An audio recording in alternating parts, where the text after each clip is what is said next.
ठीक है, लिखिए आज का इम्पोर्टेंट टॉपिक जो एनवायरमेंटल रिलेटेड एक टॉपिक है।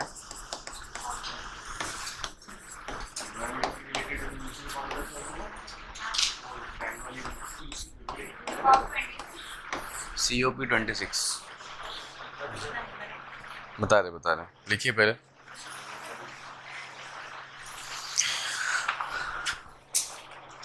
साइंस बैकग्राउंड वाले कितने हैं? एक। क्या वो आप बस दो ही है? ठीक ठीक। सुना है ये न्यूज़ में?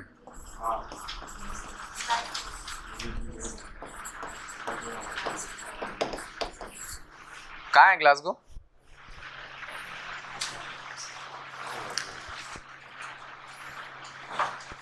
No idea. बहुत अच्छा। हाँ भाई, न्यूज़ तो पढ़ते हो कि नहीं? बंद कर दिया? पेपर पढ़ते हैं? नहीं। ओहो, लास्ट क्लास में क्या क्या था न्यूज़पेपर पढ़ने के लिए? हाँ, यूरोप में है तो अच्छी बात है, नाम से पता चल रहा है यूरोप में, लेकिन यूरोप अपने आप में बहुत बड़ा है ना? कहाँ है पांडे जी? नहीं पता? पीछे क्या नाम है आपका? देव? नहीं पता आपको भी? ब्रिटेन में है, ब्रिटेन। ब्रिटेन कहाँ है? ब्रिटेन है या इंग्लैंड है या यूके है? हाँ, ये मैंने बताया हुआ आप लोगों को, शायद आयर की भी एक क्लास हुई थी मॉर्निंग बैच में, याद आ रहा है? नहीं, मुझे याद है मैंने बताया। यूके, यूनाइटेड किंगडम है ना? लाओ मैप बुक, देखो स्कॉटलैंड निकालो, स्कॉटलैंड में देखो ग्लासगो होगा। पढ़ाई इंडिपेंडेंट सब्जेक्ट वाइज नहीं होती है, सारे सब्जेक्ट साथ में पढ़ा जाते हैं। 4 शहर के नाम आपको दे देंगे, ग्लासगो, लंदन, मैनचेस्टर, बोलेंगे नॉर्थ से साउथ अरेंज करिए। क्वेश्चन ऐसे आता है, ऐसे नहीं कि ज्योग्राफी पे मैं ज्योग्राफी आने वाली। ढूंढो स्कॉटलैंड, यूरोप का मैप निकालो। सब लोग कोई नहीं लाए, एक ही सिंसियर बच्चा है, क्या बात? नहीं निकालो, निकालो। अच्छा, तुमको दिख नहीं रहा था? फटाफट। यूरोप के मैप में स्कॉटलैंड नाम का देश सुना है आपने? देश है? कहाँ है स्कॉटलैंड देश? इंग्लैंड के बाजू में? श्योर? स्कॉटलैंड एक देश है पक्का?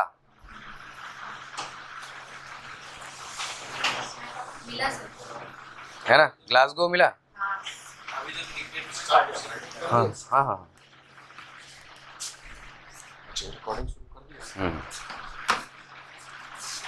स्कॉटलैंड एक इंडिपेंडेंट कंट्री है या यूके का पार्ट है? ठीक है, तो जब मैं आपको कह रहा हूँ कि ना ब्रिटेन, इंग्लैंड और यूके, क्या फर्क है तीनों में? अच्छा, इंग्लैंड मिलके ग्रेटर ब्रिटेन बनाते हैं और एक और बहुत अच्छा। 1000 बार मैंने बताया हुआ है, ये इंग्लैंड है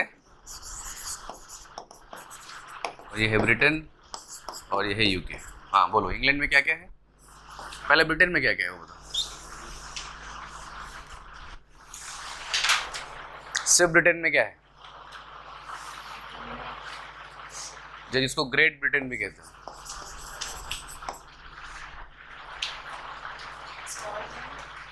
Britain includes England, Wales and, ठीक है? ये जो नॉर्दर्न पार्ट है ना इंग्लैंड का, ऐसा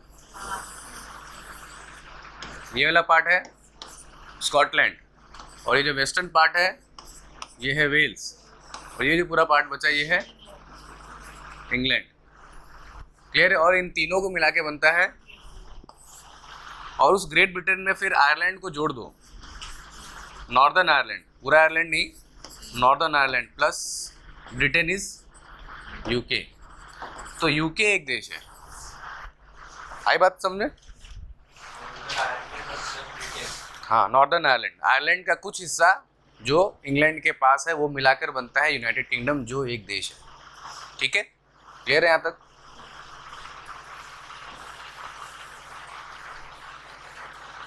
लिख लीजिए इसको अच्छे से, 85 बार बता चुका हूँ। न्यूज़ में क्यों है, क्या हुआ था वहाँ पर? अभी एक ग्लासगो समिट हुई थी। ग्लासगो जो स्कॉटलैंड का कैपिटल है, स्कॉटलैंड इंग्लैंड में ही एक जगह है, एक स्टेट है नॉर्दर्न ब्रिटेन में। That was a COP summit, ठीक है, उसको कहते हैं कन्वेंशन ऑफ पार्टीज।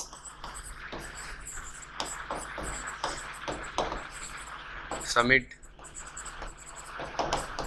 नंबर 26, जो कि ग्लासगो में हुई थी, स्कॉटलैंड। कौन है?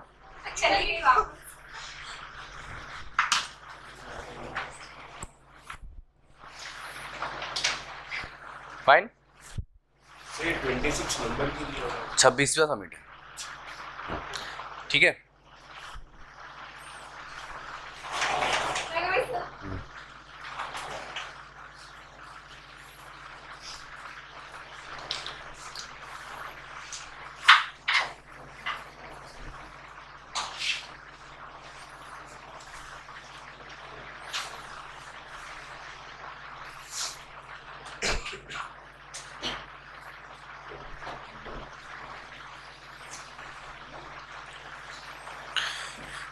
लिखा, आगे बढ़े। तो ये COP क्या है? Convention of party. कन्वेंशन मतलब क्या होता है? कॉन्फ्रेंस नहीं, कन्वेंशन ऑफ पार्टी। जो कॉन्फ्रेंस में मिल बैठ के एक कन्वेंशन पे विचार करते हैं उसको कहते हैं convention. What is convention? Convention शब्द का अर्थ क्या होता है? ठीक है, बोलिए।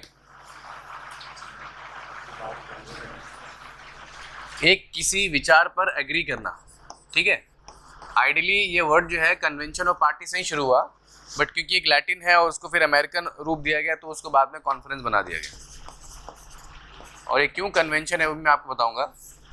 कन्वेंशन और कॉन्फ्रेंस में समझ में आया फर्क क्या होता है? दो चीज़ें। कॉन्फ्रेंस मतलब एक सिंपल गैदरिंग, और कन्वेंशन मतलब एक गैदरिंग और एक आइडियल, सब लोग मिल बैठकर एक विचार पर आगे बढ़ेंगे, दैट इज कन्वेंशन। ये है दोनों में फर्क, ठीक है। 1994 में लिखिए, इन 1994 यूनाइटेड नेशंस की एक बॉडी बनती है जिसका नाम होता है यूनाइटेड नेशंस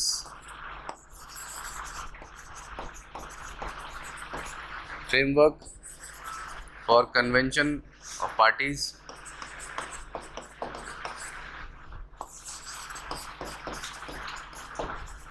ये ब्रैकेट में है, ठीक है, for climate change.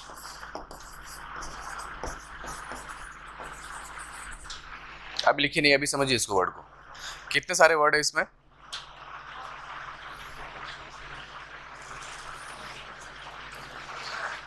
United nation means it is an international body, yes, so it is an international body.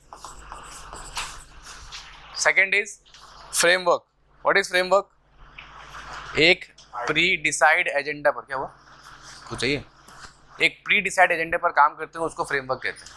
और उसी फ्रेमवर्क पर क्लाइमेट चेंज पर जब बात करेंगे 1994 में, सॉरी 1994 है, 1994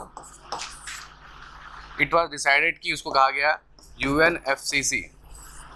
later on it was further modified by United nation framework convention on climate change, CCC। आ रही समझ में बात? क्यों बनाया गया इसे? 1992 में जो रियो अर्थ समिट हुआ, लिखनी मैं लिखा दूंगा आराम से, एक रियो अर्थ समिट हुआ था। रियो कहाँ है?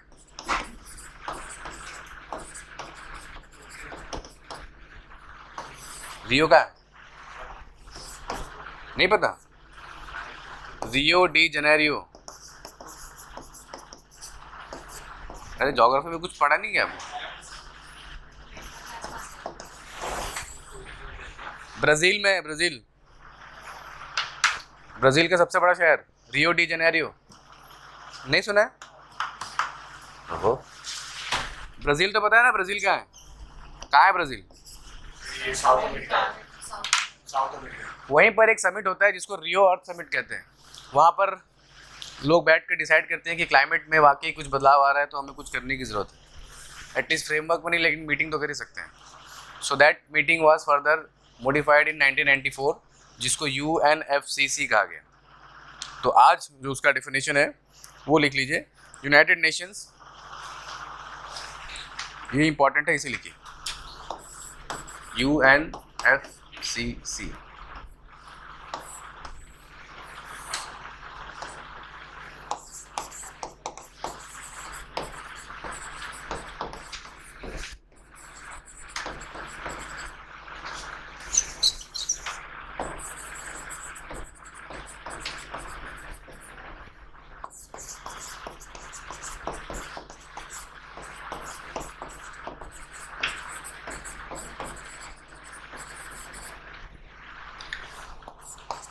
जब मैंने आपकी इंटरनेशनल रिलेशंस क्लास ली थी तो बताया था कि एक एक वर्ड, अंतर्राष्ट्रीय संबंध में एक एक वर्ड, एक एक लिटरेचर का बहुत इंपॉर्टेंट मीनिंग होता है ना, और बहुत सोच समझकर एक एक वर्ड दिया गया है।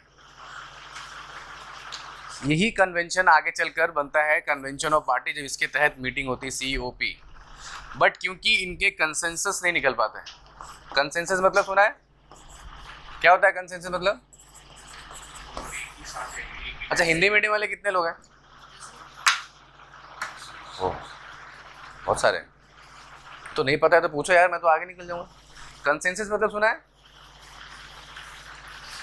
आपसी सहमति, है ना?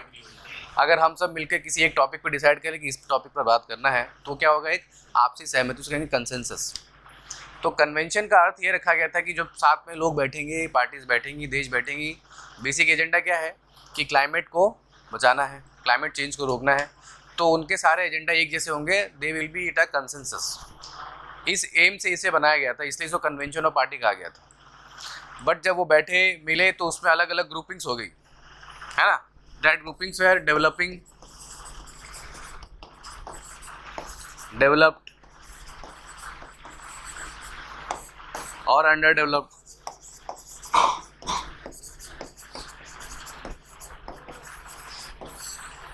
ये तो पता है? 3 तरह के देश होते हैं, एक डेवलपिंग कंट्रीज, एक डेवलप्ड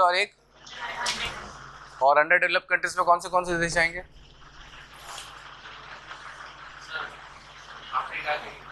अफ्रीका के देश, एशिया के भी देश आएंगे, कुछ सेंट्रल एशिया के भी देश आएंगे। इसलिए इनको LDC कहा जाता है, लीस्ट डेवलप्ड कंट्रीज। तो जब ये डिसाइड किया गया कि सारे देश, दुनिया के सारे देश मिलकर क्लाइमेट को बचाने के लिए एक कन्वेंशन पर राजी होंगे, बट वाकई जब साथ में बैठे तो उनके इंटरेस्ट अलग अलग थे, है ना? क्योंकि ये सारे देश जो डेवलपिंग कंट्री है या डेवलप कंट्री है, इनका स्ट्रिक्ट मेजर था कि कार्बन रिडक्शन करना है। और कार्बन रिडक्शन कैसे होगा? कैसे होगा कार्बन रिडक्शन? ये सारे वर्ड पहली बार सुन रहे हो? नहीं। कार्बन की कमी कैसे हो सकती है? फॉसिल फ्यूल क्या होता है? बहुत पीछे हो। देखिए, CO2 एनवायरनमेंट में कहाँ से आता है? CO2 तो पता है सबको क्या होता है? एनवायरनमेंट यानी कि, चलो बोलो, हमारा सराउंडिंग, सिंपल भाषा में। तो हमारे सराउंडिंग में CO2 कहाँ से आता है? चलिए छोड़िए, ये बताइए। व्हीकल्स। तो व्हीकल में क्या होता है? पेट्रोल क्या होता है? फॉसिल फ्यूल, जिसको हिंदी में जीवाश्म कहते हैं, है ना? तो उस फॉसिल फ्यूल के बर्निंग से क्या निकलता है? जो भी हम ईंधन जलाते हैं, पेट्रोल, डीजल, कोयला, जो चीज़ हमें नेचुरली मिलती है, उसकी बर्निंग से क्या निकलता है? Carbon dioxide. तो एनवायरनमेंट में वो पहुंचता है, और कुछ हमारे ह्यूमन एक्टिविटीज़ भी होती हैं, क्योंकि हम भी तो एक्सेप्ट करते हैं।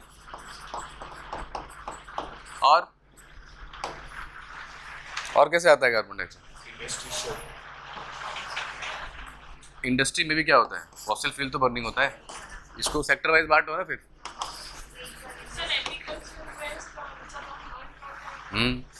ठीक है, तो एग्रीकल्चरल वेस्ट और फोटोसिंथेसिस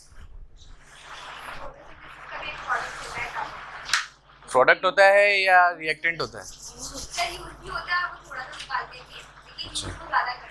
अच्छा, ऐसा है।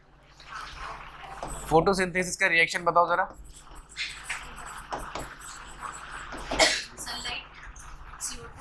सनलाइट प्लस CO2 प्लस, आप सबने 10वीं क्लास में पढ़ा है इसको, याद है? क्या कहते हैं फोटोसिंथेसिस को हिंदी में? प्रकाश संश्लेषण। ठीक है, प्रकाश संश्लेषण।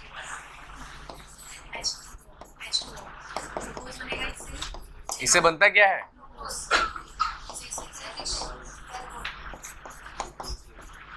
O6 प्लस, तो इसमें कार्बन डाइऑक्साइड आ रहा है कि जा रहा है? हाँ, तो मैं बोल रहा हूँ कि एनवायरनमेंट में कार्बन डाइऑक्साइड देते भी है। कैसे?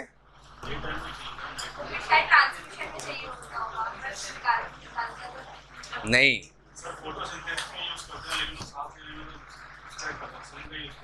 समझ में आ रही बात? मैंने बताया हुआ है एक बार आपको, आप भूल गए एक बार। फोटोसिंथेसिस खाना बनाने में तो यही यूज़ करते हैं वो, नो डाउट, बट रेस्पिरेशन वो ह्यूमन जैसा ही करते हैं, तो उनको ऑक्सीजन चाहिए। लेकिन दिन में क्या होता है? दिन में फोटोसिंथेसिस नहीं होता है ना, तो आपको कहा जाता है कि रात में पेड़ों के नीचे, सॉरी रात में नहीं होता, जो नॉर्मली कहते हैं कि ना इन नाइट टाइम्स पेड़ के नीचे नहीं सोना चाहिए। क्यों? क्या आ जाता है? भूत आ जाता है। ठीक है, तो ये जो धारणा है बहुत लोगों की, रात में उल्टा हो जाता है। उल्टा नहीं होता, समझिए। नॉर्मली क्या होता है फोटोसिंथेसिस में कि प्रोडक्ट निकलता क्या है? ऑक्सीजन, और फिर वो रेस्पिरेशन में क्या करता है? ऑक्सीजन लेता है और CO2 देता है, लेकिन उस CO2 को फिर से वो यूज़ कर लेता है, तो बैलेंस रहता है।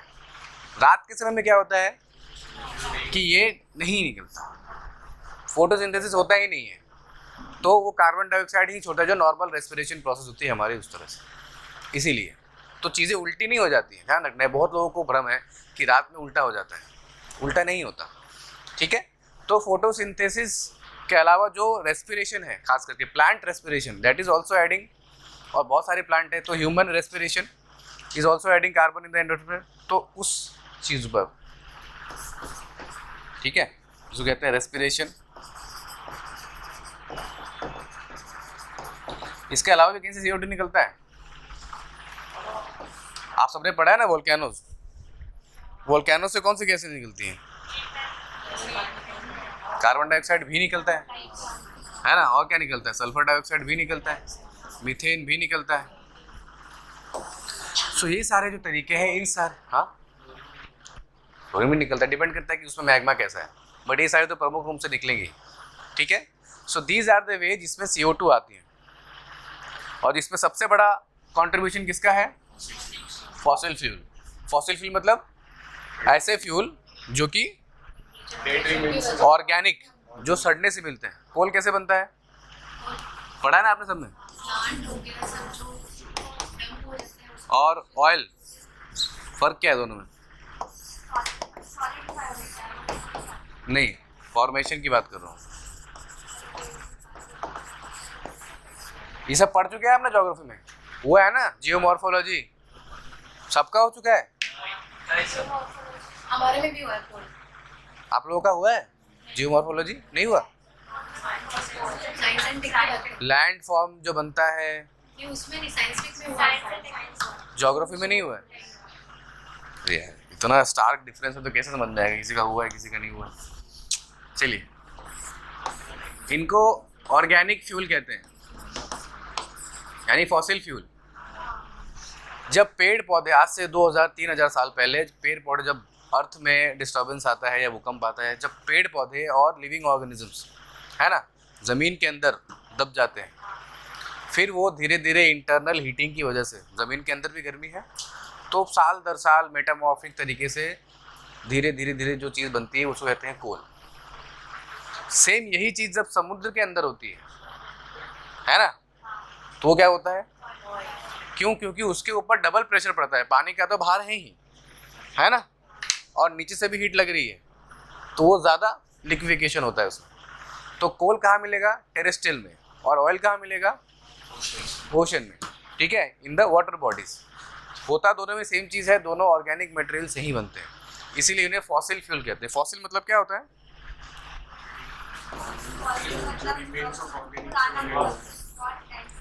फॉसिल मतलब जो dead remains organic, dead remains, बचा खुचा जो पार्ट है, सड़ा हुआ जो पार्ट है। तो 2000, 3000, 4000 साल तक जो चीज़ें बनती हैं उसको फॉसिल कहते हैं। फ़र्क ये है कि जो ज़मीन पर बना वो कोल हो गया, और जो समुद्र के भीतर बना वो मिनरल ऑयल। और उसी ऑयल से फिर अलग अलग तरह से लिक्विफिकेशन होता है। पढ़ा है आपने सबने 10th स्टैंडर्ड में, है ना? कैलोरीफिक वैल्यू के हिसाब से अलग अलग चीज़ें निकालते हैं, उसमें से डीजल बनता है, पेट्रोल बनता है, फिर क्या बनता है? कैरोसिन बनता है, फिर नैप्था बनता है। सुना है नैप्था? क्या होता है नैप्था? ऑयल, जो मिनरल ऑयल आता है ब्लैक कलर का, क्रूड ऑयल। क्रूड ऑयल से डीजल, पेट्रोल, कैरोसिन निकालने के बाद जो बच जाता है, दैट इज नैप्था। किसका? नैप्था वहाँ यूज़ होता है जहाँ पर हमको ज़्यादा एफिशिएंसी नहीं चाहिए, सिर्फ कुछ ना कुछ जलाना है, ऐसा।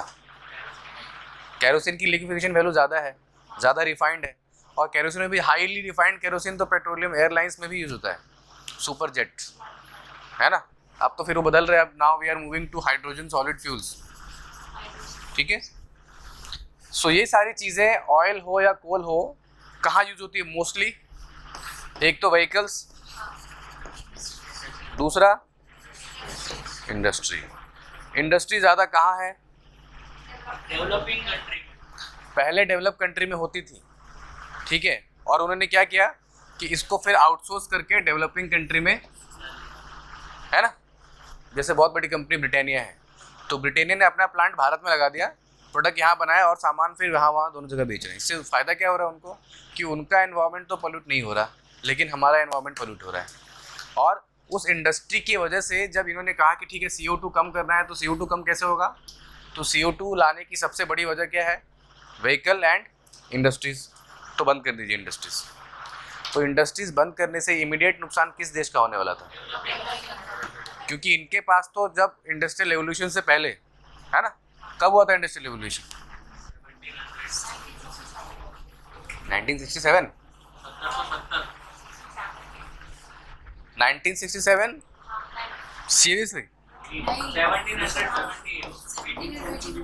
औद्योगिक क्रांति, हिस्ट्री आप लोग पढ़ चुके। इंडिया की बात नहीं कर रहा हूँ मैं, पूरे देश की बात कर रहा हूँ, वर्ल्ड की। ठीक है, 16वीं और 17वीं शताब्दी के अंत तक और 18वीं शताब्दी की शुरुआत में, एक ईयर नहीं है बट इट इज़, आप कह सकते हैं कि 17th और 18th सेंचुरी के बीच में। ठीक है, और इसी वजह से तो ईस्ट इंडिया कंपनी आई थी, इसलिए तो रॉ प्रोडक्ट चाहिए था उनको।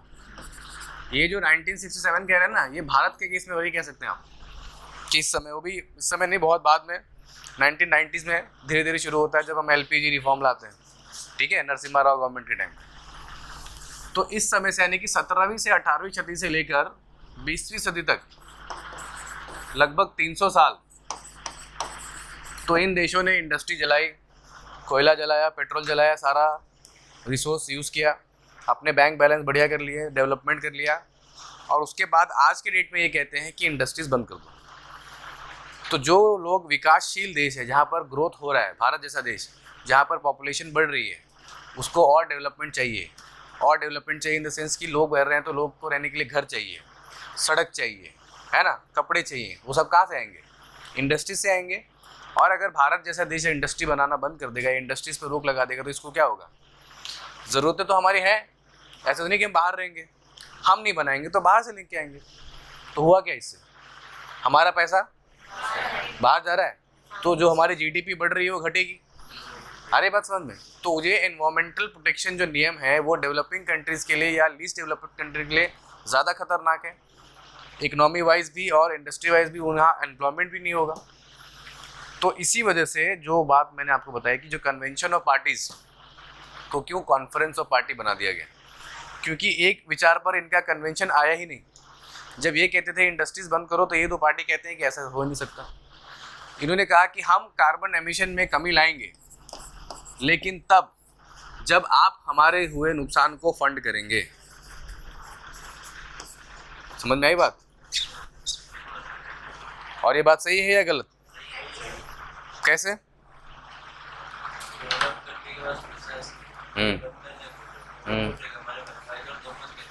लेकिन वो पैसा देने के लिए बाध्य क्यों है? Why they are mandatory to give the money? नहीं भी तो दे सकते हैं, Already they use. है ना? और सबका है तो पैसा वही क्यों देंगे? Yes, but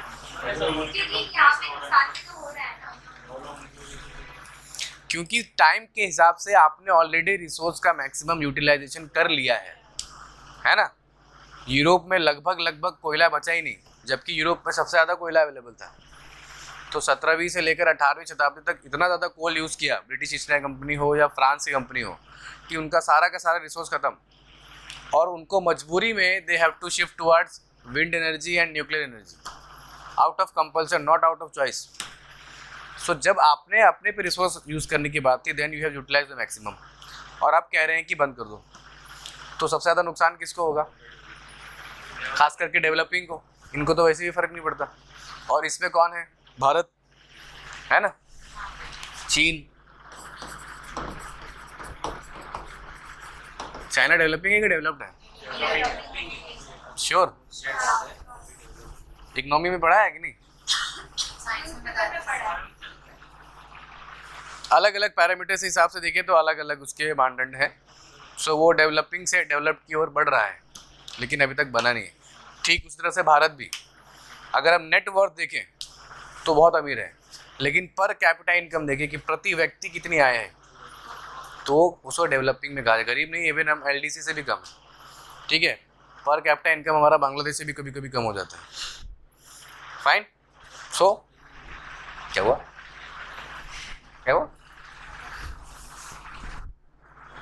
सो ये जो चीज़ समझ में आई कि कन्वेंशन से कैसे कॉन्फ्रेंस बन चुका, कि किसी एक विचार पर वो एग्री नहीं हुए, इसलिए उसे कॉन्फ्रेंस बनाया गया।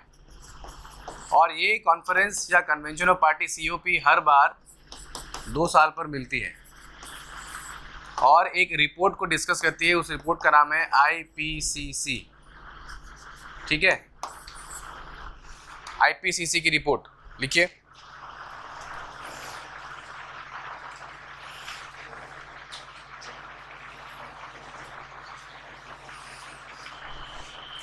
Inter governmental panel on climate change. बता रहे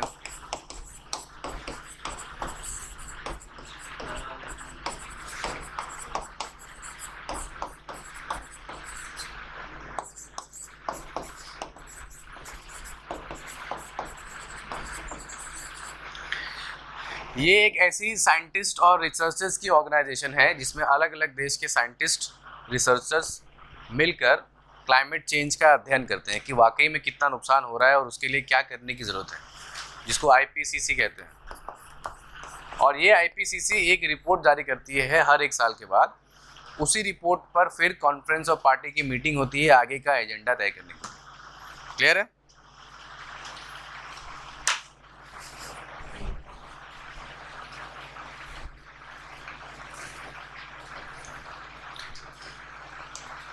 समझ में आई बात? क्या हुआ? इतना डल फेस बना रखा है, मज़ा नहीं आ रहा? हमें लगा आप लोग का ज्योग्राफी खत्म हो चुका है। हाँ, इंटर गवर्नमेंटल मतलब क्या हुआ? यानी अलग अलग देश की सरकारें अपने अपने नुमाइंदों को भेजती हैं, एक कॉन्फ्रेंस बनता है, वो लोग क्लाइमेट चेंज को स्टडी करते हैं कि क्लाइमेट चेंज में, हाँ, नुमाइंदे मतलब रिप्रेजेंटेटिव, है ना।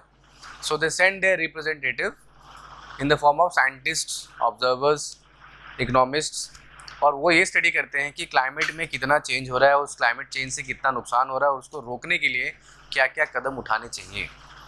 ये रिपोर्ट साइंटिफिक बेसिस पर इसको स्टडी करती है, इसमें कोई पॉलिटिक्स नहीं होता, तो प्योरली साइंटिफिक एंड लॉजिकल। और इसी रिपोर्ट के आधार पर फिर दुनिया भर के नेता मिलते हैं आपस में COP26 और इस पर डिस्कस करते हैं कि आगे किस तरह के नियम हमें बनाने हैं। ठीक है, यही ऑर्गेनाइजेशन जो UN के अंदर ही आती है, जो UNFCCC है उसी के अंदर आती है ये बॉडी, बट ये एक नॉन पॉलिटिकल बॉडी है। ठीक है, इसका काम केवल रिपोर्ट जारी करना है, किस देश के खिलाफ क्या करना है वो नहीं।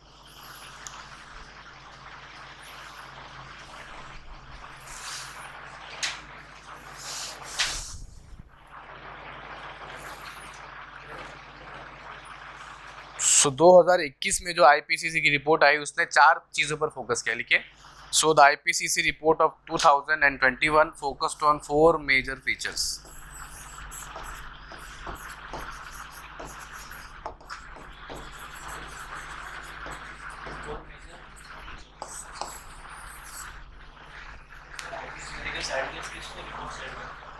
UNFCCC को, ठीक है, और ये फिर COP बुलाती है मीटिंग।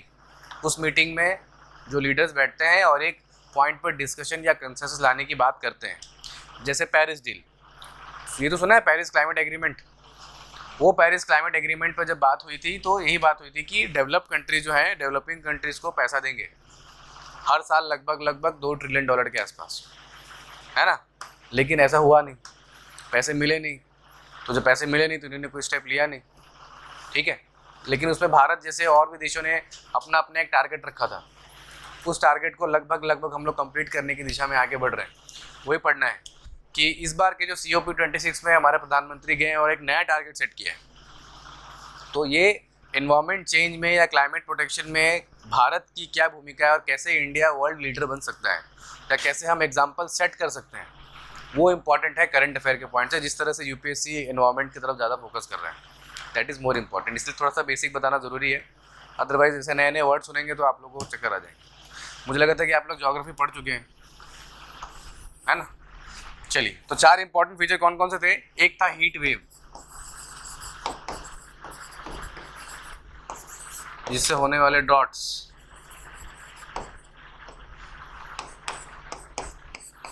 एक्सट्रीम रेनफॉल,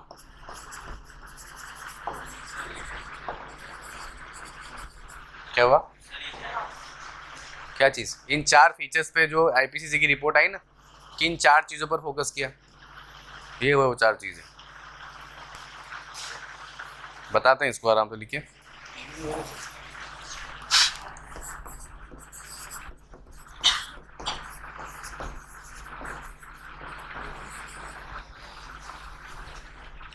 2021 की जो IPCC रिपोर्ट आती है वो 4 बेसिक चीज़ों पर फोकस करके बताती है कि ये 4 इंपॉर्टेंट चीज़ें आने वाले समय में एनवायरनमेंट को ज़्यादा खतरा पहुंचा रही है। जिसमें सबसे पहला है हीट वेव्स। क्या होता है हीट वेव?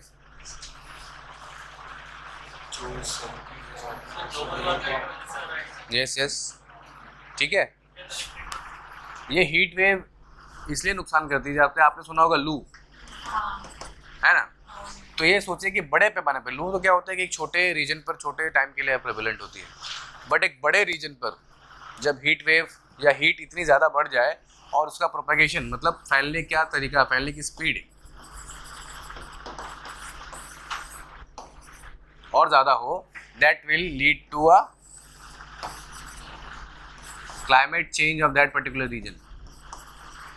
और सबसे ज़्यादा इफेक्ट किसको करता है? वहाँ के रेनफॉल को।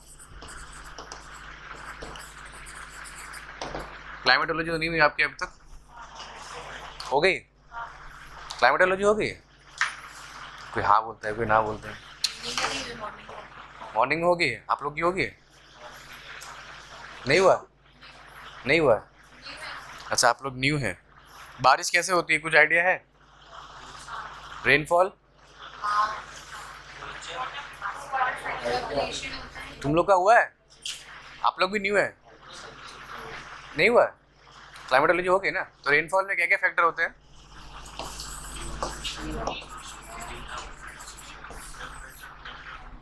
इंडिया के कॉन्टेक्स्ट में बोल रहा हूँ।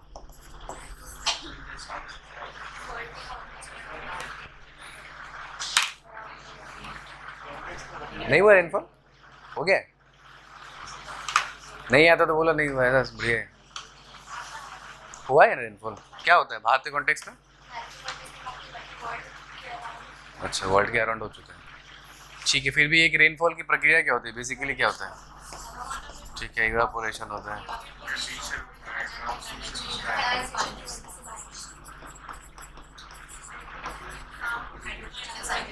सुना है ये वर्ड आप सबने? सबने सुना है? उसको वाटर साइकिल भी कहते हैं, ये सुना है ना? बताओ तो ओम, क्या होता है? जोर से बोलो, पीछे भी सुनाई दे। जो वाटर स्टोर रहता है ग्राउंड लेवल पे, वो सन की रेस की वजह से इवापोरेट होता है, फिर ऊपर जाके वो कंडेंस यानी जो लाइट वाटर पेपर रहते हैं वो यानी एक साथ आते हैं, फिर जब उनका वेट ज़्यादा हो जाता है तो फिर वो कंडेंसेशन के फॉर्म में बारिश गिरती है। समझ में आई बात? सूरज की गर्मी से भाप बनता है, वो कंडेंस होकर ऊपर जाता है और नॉर्मल क्लाउड बनता है, फिर जब ठंडा हो जाता है तो बारिश होती है। ये तो बच्चों वाली बात हुई, है ना? बट वो क्लाउड जो बनता है ना, वो क्लाउड किसी खास जगह पर बना रहे और वहाँ पर बारिश कंटिन्यू होती रहे, उसको मेंटेन करने के लिए बहुत सारे फैक्टर्स होते हैं, है ना? कि वहाँ का क्लाइमेट सूटेबल रहे, वहाँ डिस्टर्बेंस ना हो। और ऐसी जब हीट वेव आती हैं तो और ज़्यादा गर्मी की वजह से क्लाउड और ऊपर राइज हो जाता है, और जहाँ बारिश होनी चाहिए वहाँ ना होकर जहाँ दो जगह की बारिश एक जगह पर हो जाती है। ठीक है, जब आप आगे इंडियन मानसून पढ़ेंगे और डिटेल में तो जानेंगे कि कैसे जो भारत का मानसून है वो दुनिया के लिए पहली बना हुआ है। आज तक लोग ये नहीं क्लियर कर पाए कि इंडियन मानसून किन चीज़ों पर डिपेंड करता है। तो ऐसे बहुत सारे फैक्टर हैं, इसी में से एक चीज़ है हीट वेव। जब एक्सेसिव हीट आती है उस जगह के क्लाइमेट को चेंज करती है तो वहाँ का पैटर्न चेंज हो जाता है, वहाँ का लैंड स्ट्रक्चर चेंज होता है, और इसलिए वहाँ के रेनफॉल में बदलाव होता है, जिससे दो चीज़ें होती हैं। एक एक्सट्रीम रेनफॉल, मतलब जहाँ नहीं होनी चाहिए वहाँ डबल रेनफॉल, और जहाँ होनी चाहिए वहाँ पर सूखा। तो जो आपने भी एक्सपीरियंस किया होगा सूरत में भी, कि जिस महीने बारिश नॉर्मली होती थी इस वर्ष वहाँ बारिश नहीं हो रही, और 2 महीने की बारिश एक ही महीने में हो गई, है ना? Why? Because of this heat wave and excessive heat wave, जिसको कहते हैं क्लाइमेट चेंज, है ना? क्लाइमेट चेंज क्यों इतना इम्पोर्टेंट है? क्लाइमेट चेंज के प्रति हमें क्यों सजग रहना चाहिए? क्या दिक्कत है?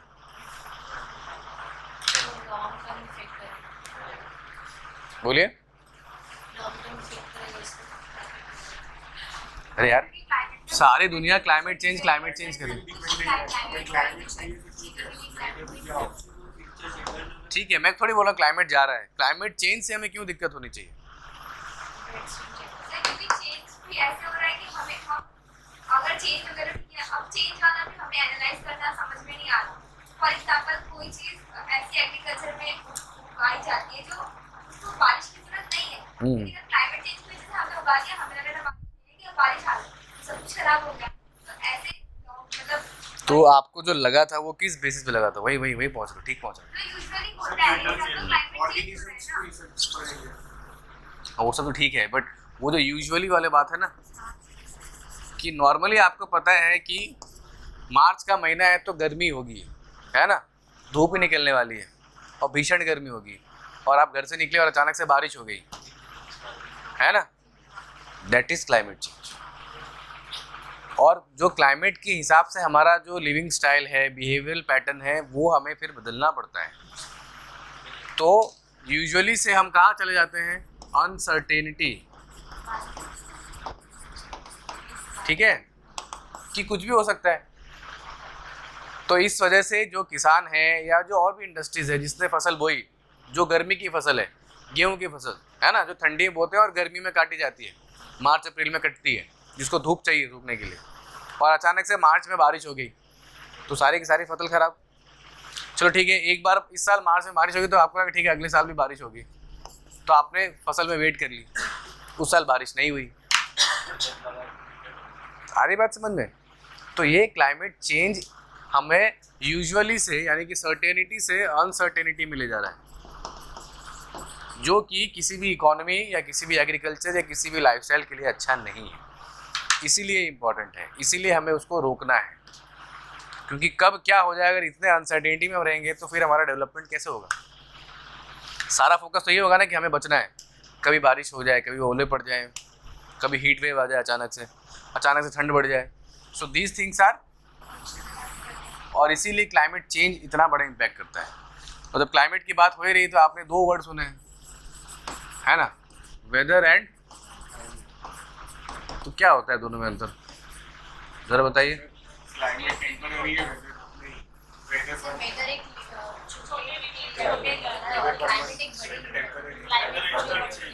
सेफ जगह पे छोटे एरिया वेदर एक सिटी का हो सकता है, क्लाइमेट एक कंट्री का डिफर हो कर सकता है। सकते हैं। वेदर एक सिटी का होता है, क्लाइमेट एक कंट्री का होता है। कंडीशंस हो सकती है पर डे में भी काफी लॉन्ग टाइम। ठीक, आप लोग भी कुछ बोलिए। सर टाइम बेस पे हम अलग कर सकते हैं। क्या नाम है आपका? उजाला, हाँ बोलिए उजाला जी, बोलिए। सुना है क्लाइमेट और वेदर के बीच में क्या डिफरेंस है, क्या लगता है क्या होना चाहिए? सब लोग बोल के आगे निकल जाएंगे, आप पीछे रह जाइएगा। नो आइडिया, आप बोलिए। थोड़ा टाइम के लिए अगर किसी जगह का अच्छे से अच्छा, एक और वर्ड दे दिया आपने, एटमॉस्फेयर। ठीक है, देखो एक शिक्षा आपको देते हैं अगर इंटरव्यू के लिए कि जो वर्ड आप नहीं जानते उसको डॉज करना सीखिए।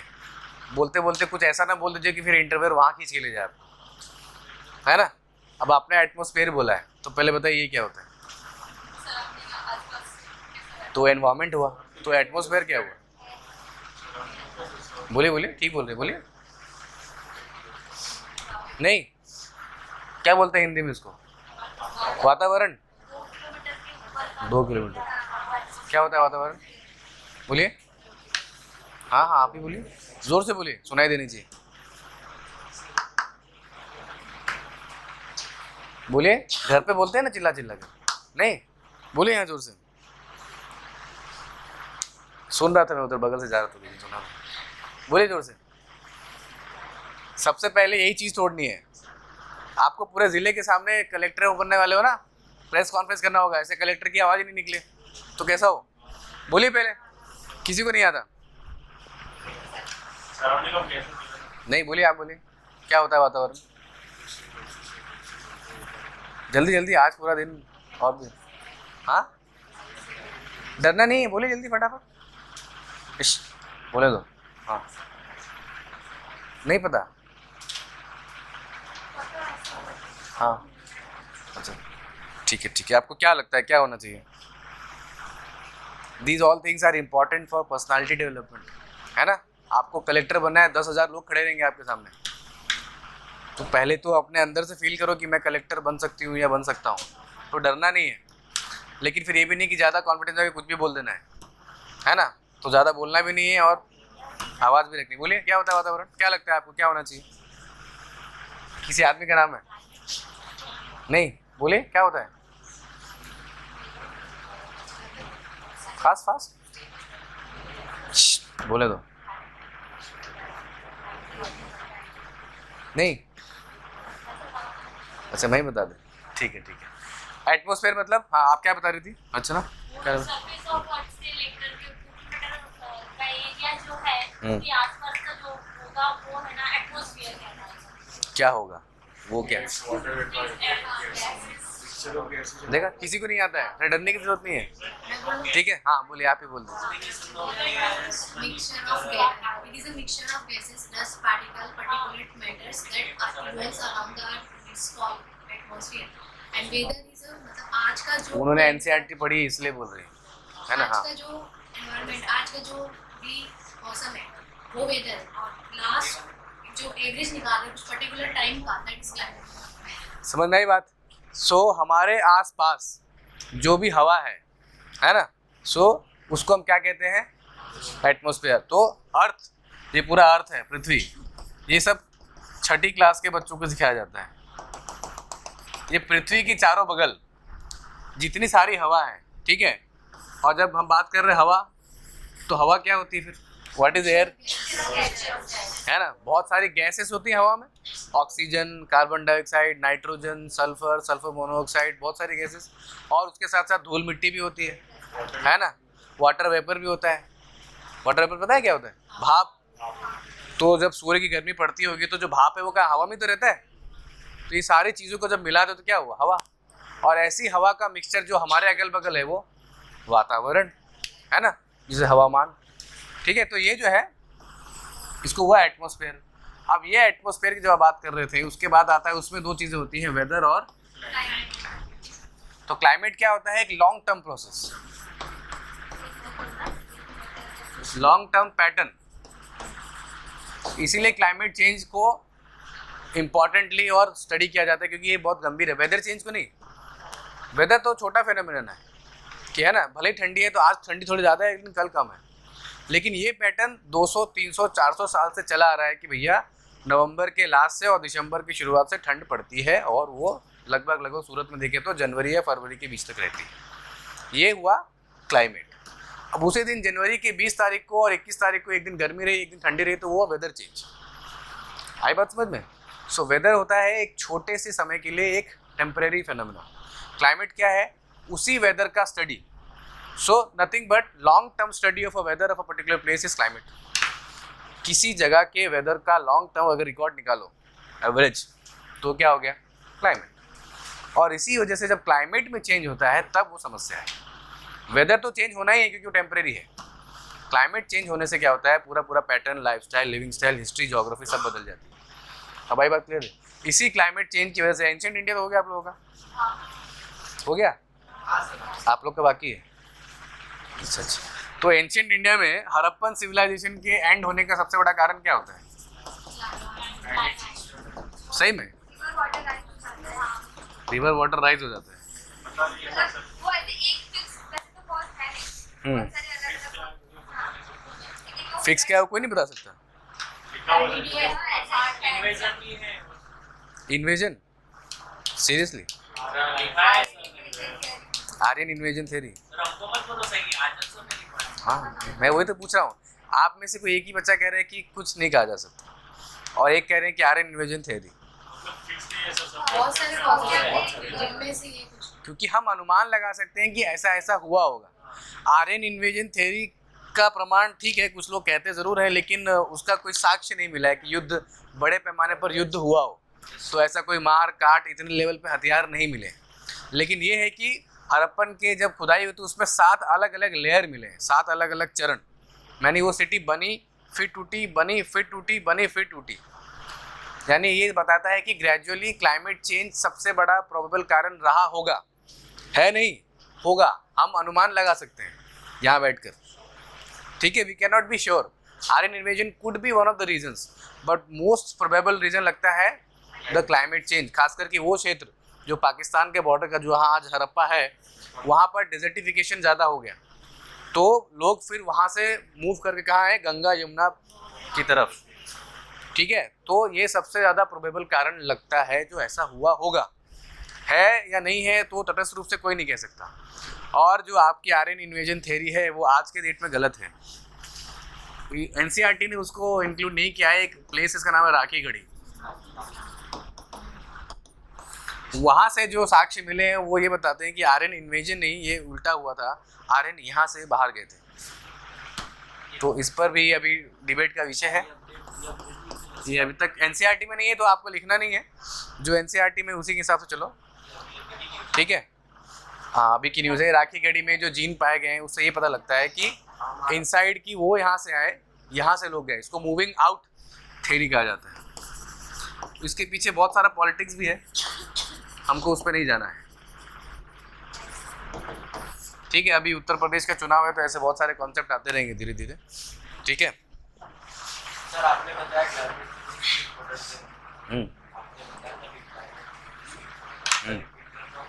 क्लाइमेट चेंज क्यों इम्पोर्टेंट है? क्लाइमेट चेंज इम्पोर्टेंट नहीं है, क्लाइमेट चेंज पर हमारा ध्यान देना क्यों इम्पोर्टेंट है? क्योंकि क्लाइमेट चेंज वजह से क्या होता है, किसी भी जगह की ज्योग्राफी या कल्चर किस पे डिपेंड करता है? Culture is directly proportional to geography. एक एग्जांपल दो।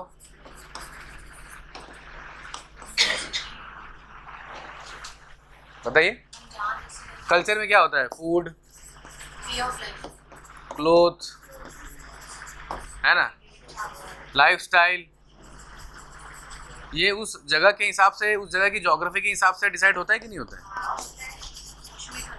है ना? आप कश्मीर में जाइए, एक अलग तरह से डिश है, खान पान अलग है, राजस्थान में अलग है, साउथ इंडिया में अलग है ना, उत्तर भारत में अलग है। तो क्यों? क्योंकि वहाँ की ज्योग्राफी अलग है। 95% लोग साउथ में देखेंगे वाइट ड्रेस पहने रहते हैं, वाइट कॉटन। क्यों? उनका वाइट फेवरेट कलर है, ज़्यादा गर्मी लगती है ना, वो लुंगी पहनने का ट्रेडिशन है। उसका रीज़न क्या है? गर्मी ज़्यादा, ह्यूमिडिटी बहुत ज़्यादा है ना। तो वहाँ की ज्योग्राफी वहाँ के कल्चर को डिफाइन करती है। और ज्योग्राफी में क्या है? क्लाइमेट भी एक इम्पॉर्टेंट पार्ट है ना। तो जब क्लाइमेट में चेंज होगा तो कल्चर भी चेंज हो जाएगा, है ना। हमारा एग्रीकल्चर सिस्टम बदल गया पूरा, कि भाई दिसंबर में हम गेहूँ बोते हैं और मार्च अप्रैल में काटते हैं।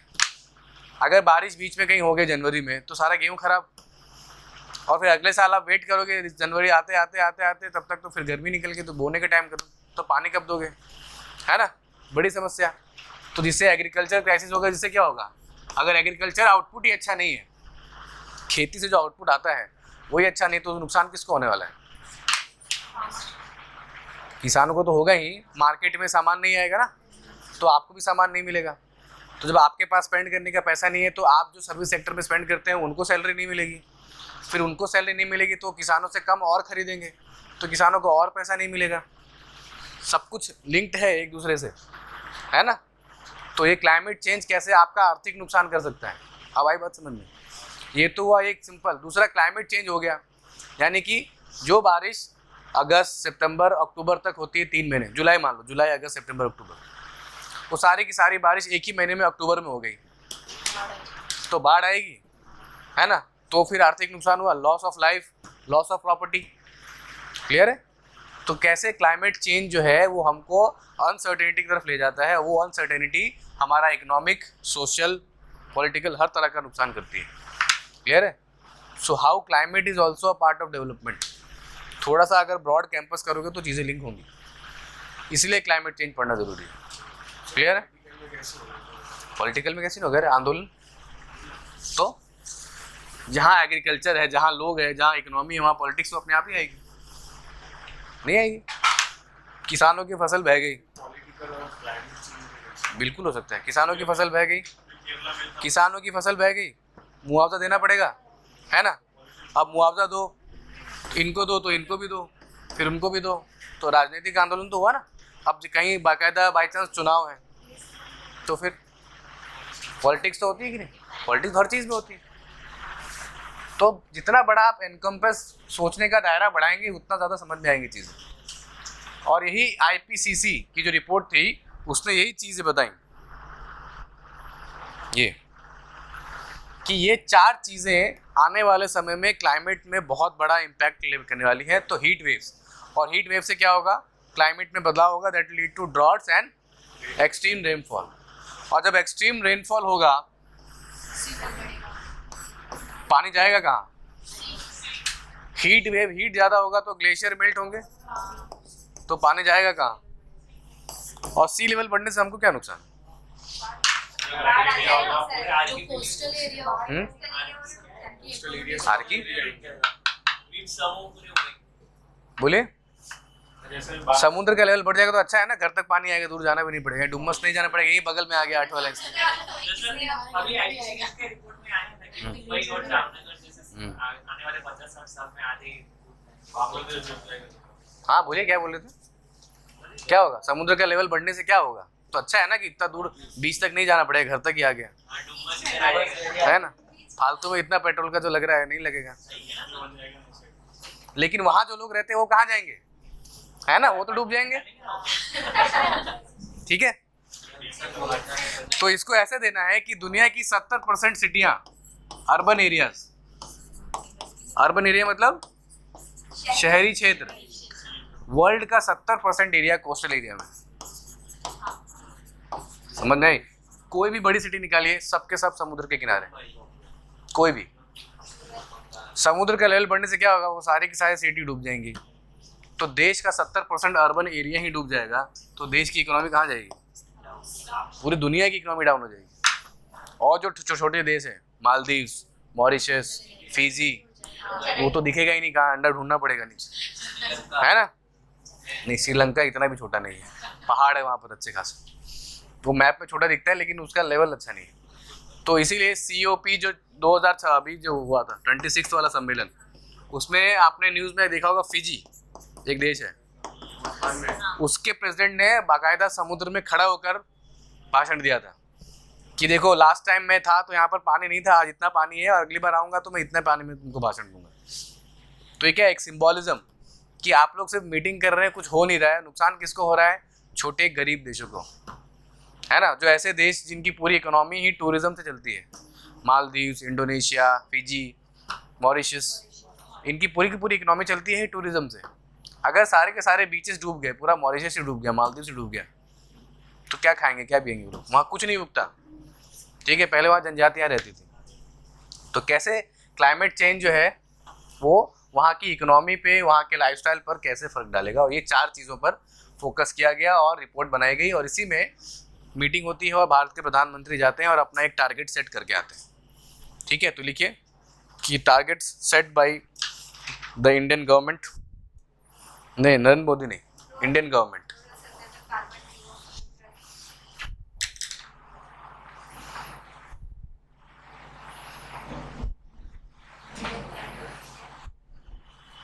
By the government of India, Indian government.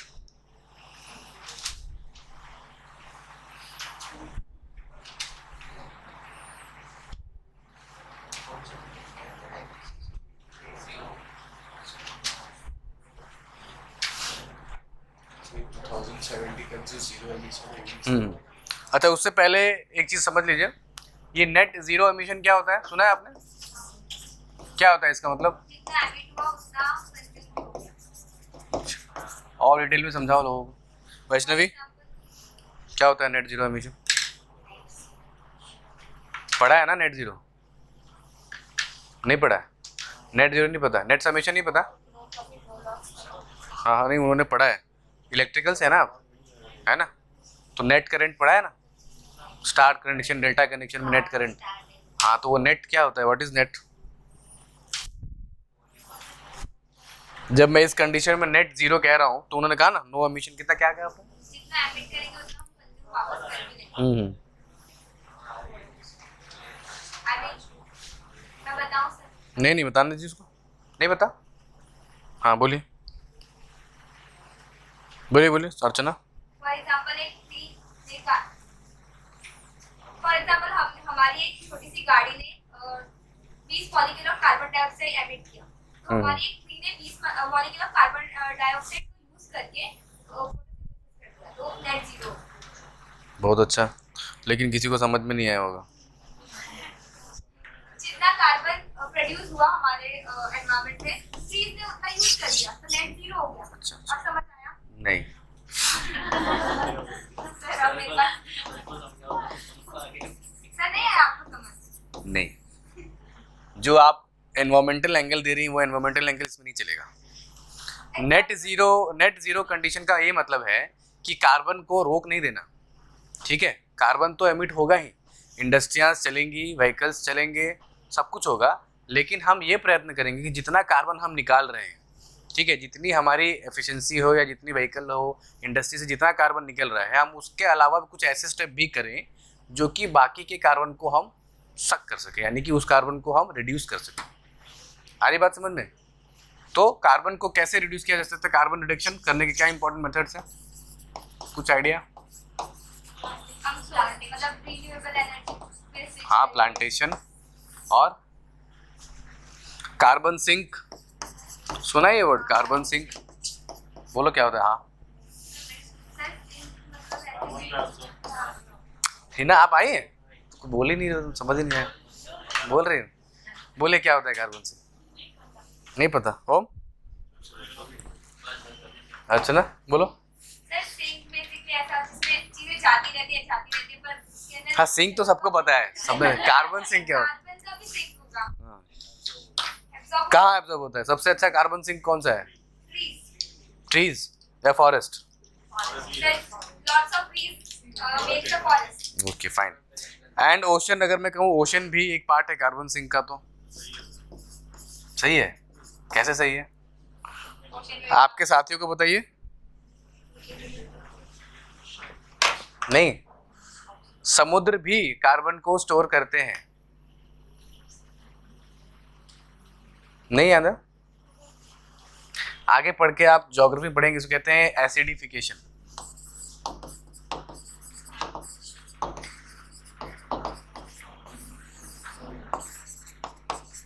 Carbon सिक्वेस्चरिंग सब आएगा, बस जान लो टर्म्स।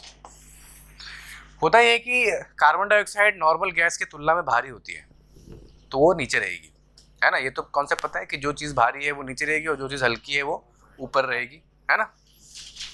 इसमें कुछ समझाने वाली बात है? नहीं? तो क्यों नीचे रहेगी और क्यों हल्की चीज़ ऊपर रहेगी? डेंसिटी। क्या होता है डेंसिटी? आपने जो घर में एक लाइव एग्जांपल देखा है कभी? एक ग्लास छाछ लीजिए और उसको 20-25 मिनट छोड़ दीजिए, है ना? ऊपर पानी आ जाएगा। हाँ एकदम, तुम ही वो छोटू काम करते हो रेस्टोरेंट में ही। ठीक है, लाइव एग्जांपल समझ में आया ना? क्यों ऐसा होगा? जो चीज भारी है ना, और ऊपर सेम ठीक वैसा ही एनवायरमेंट में भी होता है। तो कार्बन डाइऑक्साइड क्या भारी गैस है, तो वो नीचे रहेगी, भले ही एक बार मिल जाए, लेकिन चीज़ों अपने आप को अपने वजन के हिसाब से एडजस्ट कर लेती हैं। और ऐसा क्यों होता है? हाँ बोलो अली, क्यों होता है? तो ग्रेविटी की वजह से, है ना? तो ग्रेविटी क्या होती है? अब ग्रेविटी क्या होती है? गुरुत्वाकर्षण। फोर्स एक जो मतलब नीचे लगाते हैं, सिर्फ नीचे ही लगती है? नहीं, हाँ वही है। कोई भी दो बॉडी अपने आप को, एक जब जिसके पास मास होता है वो अपने आप को एक दूसरे की तरफ खींचती है, उसको कहते हैं gravity. That is called force of gravity. 9th standard में पढ़ा है आपने, है ना? क्या कहा था? ग्रेविटेशनल फोर्स कि दो चीजें हैं, एक का मास m1 है, एक का मास m2 है, ठीक है? और दोनों का डिस्टेंस अगर a है तो फोर्स ऑफ ग्रेविटी क्या होगा? g, है ना? और जिनको समझ में नहीं आया उनको ये समझना है कि कोई भी दो वस्तु है जिनमें के पास वजन है, कोई भी दो चीजें जिसके पास वजन है, वो एक दूसरे को अपनी तरफ खींचती हैं, है ना? लेकिन बोलेंगे फिर ये क्यों नहीं खींच रहा अभी? क्योंकि ये और मैं दोनों अर्थ की ग्रेविटी से ज़्यादा खींचे जा रहे हैं। अगर अर्थ की ग्रेविटी नहीं होती ना तो I would have pulled this. तो जिस व्यक्ति के पास या जिस बॉडी के पास मास ज़्यादा है उसकी खींचने की फोर्स ज़्यादा होगी, और क्योंकि हम सब लोग अर्थ की ग्रेविटी से बंधे हुए हैं इसलिए हमारे आपस के बीच का जो ग्रेविटी है वो नहीं काम करता, है ना? भले ही बाद में केमिस्ट्री काम कर जाए लेकिन ग्रेविटी नहीं काम करती, ठीक है? सो यही चीज़ होती है डेंसिटी में कि जो चीज़ भारी है वो ज़्यादा खींचेगी, जो चीज़ हल्की है वो कम खींचेगी, इसलिए उनका लेयरिंग होता रहता है। ठीक उसी तरह से समुद्र में भी क्या होता है, इसको कहते हैं कार्बन सिक्वेस्चरिंग, कि सीक्वेंस में आ जाता है CO2 और कंटिन्यूसली कार्बन डाइऑक्साइड जो सी लेवल है, आप इमेजिन करिए कि सी लेवल है तो सारे वर्ल्ड में समान है वो लेवल, क्योंकि पानी का लेवल होता है ना? कभी घर बनते हुए देखा है टाइल्स वाइल्स लगाते हुए? एक वाटर लेवल लेते हैं, एक आता है वो टाइल्स वाला मिस्त्री, है ना? ऐसे पीछे पेंसिल डाल के आता है, ग्रीन कलर का रहता है। हाँ ग्रीन कलर का पेंसिल रहता है, उसके पास एक वाटर लेवल डिवाइस रहता है पाइप से। वो वाटर लेवल ही क्यों लेते हैं और कोई लेवल क्यों नहीं लेते हैं? टाइल्स लगाते हुए नहीं देखा कभी? पानी की पाइप होती है वो ऐसा मेजर करते हैं, है ना? कि सब कुछ पापा मम्मी पे छोड़ रखा है कि कहाँ पर, जैसे ये घर है, घर बना रहे हैं तो कहीं सिंक है तो भाई यह जो होल है या नाली का होल है वो कहाँ होगा, किस डायरेक्शन में होगा, पानी फेंको तो वहीं जाना चाहिए। इतना दिमाग कौन लगाता होगा, है ना? इंजीनियर तो नहीं लगाते, पढ़ते ही नहीं बेचारे। वही वाटर लेवल लिया जाता है, क्योंकि पूरे दुनिया भर में वाटर का जो है, वाटर की प्रॉपर्टी है कि वो जहाँ रहेगा वो लेवल पे रहेगा, है ना। तो उसी को थोड़ा झुका कर आप नॉर्मल देखें, घर में पानी डाल रहे हो तो सीधा वहीं जा रहा है, और जहाँ की इंजीनियरिंग अच्छी नहीं होती वहाँ क्या होता है कि पानी कहीं और जा रहा है और सिंक कहीं और है ना। तो वही वाटर लेवल नहीं ले आते, फिर आपको फिर दूसरी चीज़ों का इस्तेमाल करना पड़ता है ना। नॉर्मली यू हैव सीन बहुत सारे गवर्नमेंट बिल्डिंग में ऐसा होता है कि कहीं और बना दिया और ढाल कहीं और है, तो पानी इधर और जाना चाहिए उधर। सो पूरे वर्ल्ड में अगर आप सी लेवल लेंगे तो लगभग एक जैसा ही है, ठीक है। क्यों? क्योंकि पानी है, तो जहाँ खड्डा होगा वहाँ ज़्यादा चलेगा, लेकिन एक लेवल बराबर होगा, इसलिए सारी हाइट जो है वो मीन सी लेवल से ही मान पे आती है ना। जब आप रेलवे स्टेशन पे जाते हैं तो नीचे लिखा रहता है कि समुद्र तल से कितना ऊंचा है। सूरत कितना ऊंचा है? 18 मीटर कि 20 मीटर? 12 मीटर, 18 मीटर के आसपास है। अंकलेश्वर का तो याद है, सूरत वाला ध्यान नहीं मुझे, बट 18 मीटर ही है आसपास ही, 18-20 मीटर। सो अब ये देखिए कि सी लेवल है, और सी लेवल के तुरंत बाद कौन सी गैस होगी? सबसे भारी है। तो कंटिन्यूसली रबिंग और मिक्सिंग की वजह से क्या होगा कि ये और एसिडिफिकेशन होता है, हवा के साथ और वाटर के साथ मिलकर कार्बन डाइऑक्साइड बनाता है कार्बोनिक एसिड। और कार्बोनिक एसिड का फॉर्मूला बताइए फटाफट। अच्छा ना, नहीं पता? क्यों? कौन केमिस्ट्री कर रहा है? कोई केमिस्ट्री था ना, बीएससी केमिस्ट्री? नहीं है कोई? H2CO3 कार्बोनिक एसिड, छोड़ी ज़्यादा डिटेल में देखिए। उसमें हाइड्रोजन, हाँ सही होता है, हाइड्रोजन भी होता है, कार्बन भी होता है और ऑक्सीजन भी होता है। आई बात समझ में? तो पानी और कार्बन जब कंटिन्यूसली साथ में रहेंगे तो कार्बोनिक एसिड बनाते हैं, और इसी से आगे चल के बनता है ओशन एसिडिफिकेशन। तो बहुत सारा अमाउंट में CO2 जो है ओशन भी उसको सिंक करता है, लेकिन ज़रूरत से ज़्यादा लेने पे क्या होगा, ओशन वाटर भी एसिडिक हो जाएगा। जब आप ओशनोग्राफी पढ़ेंगे तो एक टर्म आएगा ओशन एसिडिफिकेशन। तो कार्बन सिंक ओशन भी करते हैं। क्लियर हुई बात?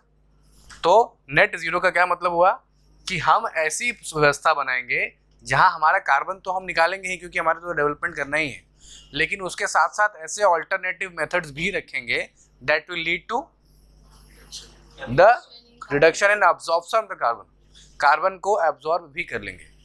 तो इसके दो तरीके हैं, सोचो। एक आइडियल केस लो नेट एमिशन में,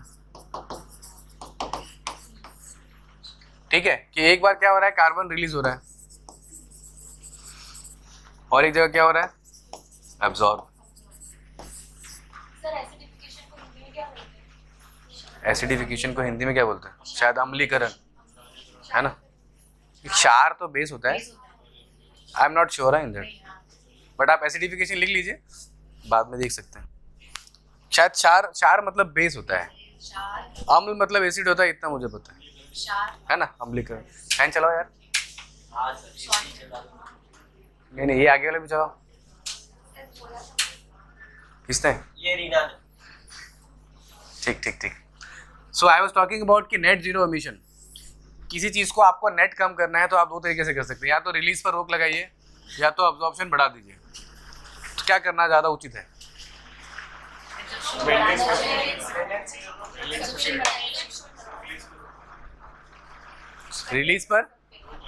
रिलीज पर भी रोक लगाएंगे, ऐसे मेथड्स को यूज करेंगे जिससे कार्बन रिलीजन कम हो।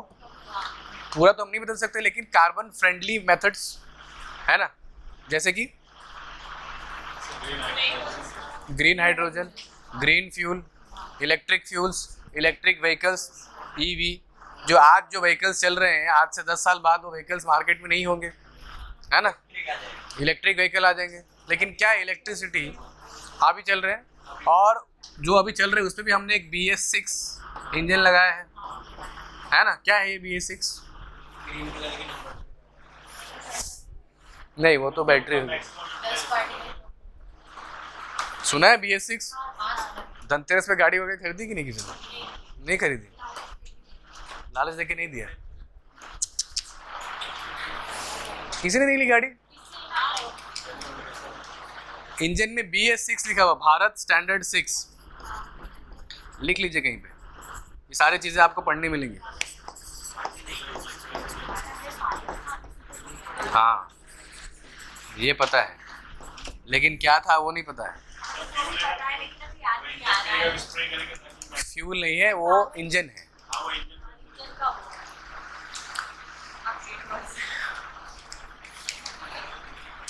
सर कार्बन जितना रिलीज करेंगे उतना एब्जॉर्ब करेंगे या कम? ऐसा प्लान बना रहे हैं। जितना रिलीज करेंगे उतना हाँ, वो 2070 तक वो बताऊंगा हमारा प्लान। पहले समझ लो कि कार्बन एमिशन होता क्या है, नेट जीरो एमिशन होता क्या है।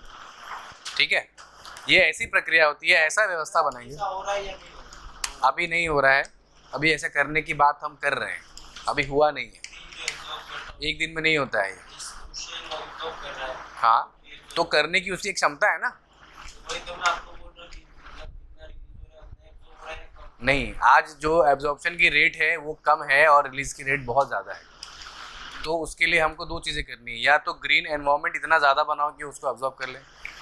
तो एक अर्थ की एक कैपेसिटी है ना, पेड़ आप एक लिमिटेड अमाउंट में लगा सकते हैं।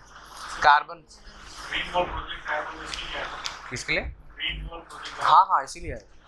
तो अर्थ की एक कैपेसिटी है, तो क्या कर सकते हैं हम रिलीज में भी कमी ला सकते हैं, लेकिन हमको साथ साथ में ये भी देखना है कि इससे हमारे अर्थव्यवस्था पर नुकसान ना पड़े, है ना। जो छोटी छोटी इंडस्ट्रीज होती है, मध्यम उद्योग, बड़ी इंडस्ट्री फिर भी देखिए, छोटी इंडस्ट्रीज होती है, वो थोड़ी BS6 वाला इंजन लेने वाली, वो तो जो मिला जलाया काम निकाला और आगे बढ़े। तो कैसे उनको भी नुकसान ना हो, इस तरह की प्रोसेस को ऐसे डिवाइसेस बनाने हैं, जैसे कि स्मार्ट मीटर्स, स्मार्ट इलेक्ट्रिसिटी के गैजेट, ऐसे ऐसे गैजेट बनाए जिसमें मिनिमम इलेक्ट्रिसिटी यूज़ हो। इलेक्ट्रिक व्हीकल्स तो है, लेकिन इलेक्ट्रिक व्हीकल्स ऐसा नहीं है कि वो बिना कार्बन के यूज़ होते हैं। इलेक्ट्रिक व्हीकल्स में इलेक्ट्रिसिटी कहाँ से आती है?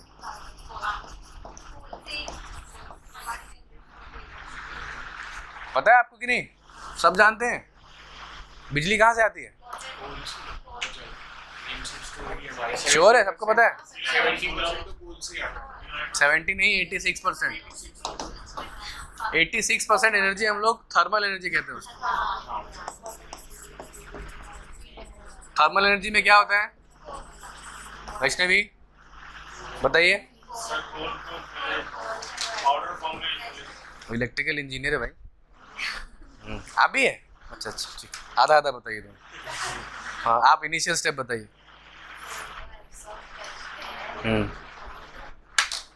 किरचॉफ लॉ पता है? Kirchhoff law? हाँ हाँ हाँ, वही वोल्टेज ड्रॉप लॉ। स्टेटमेंट क्या है? इक्वेशन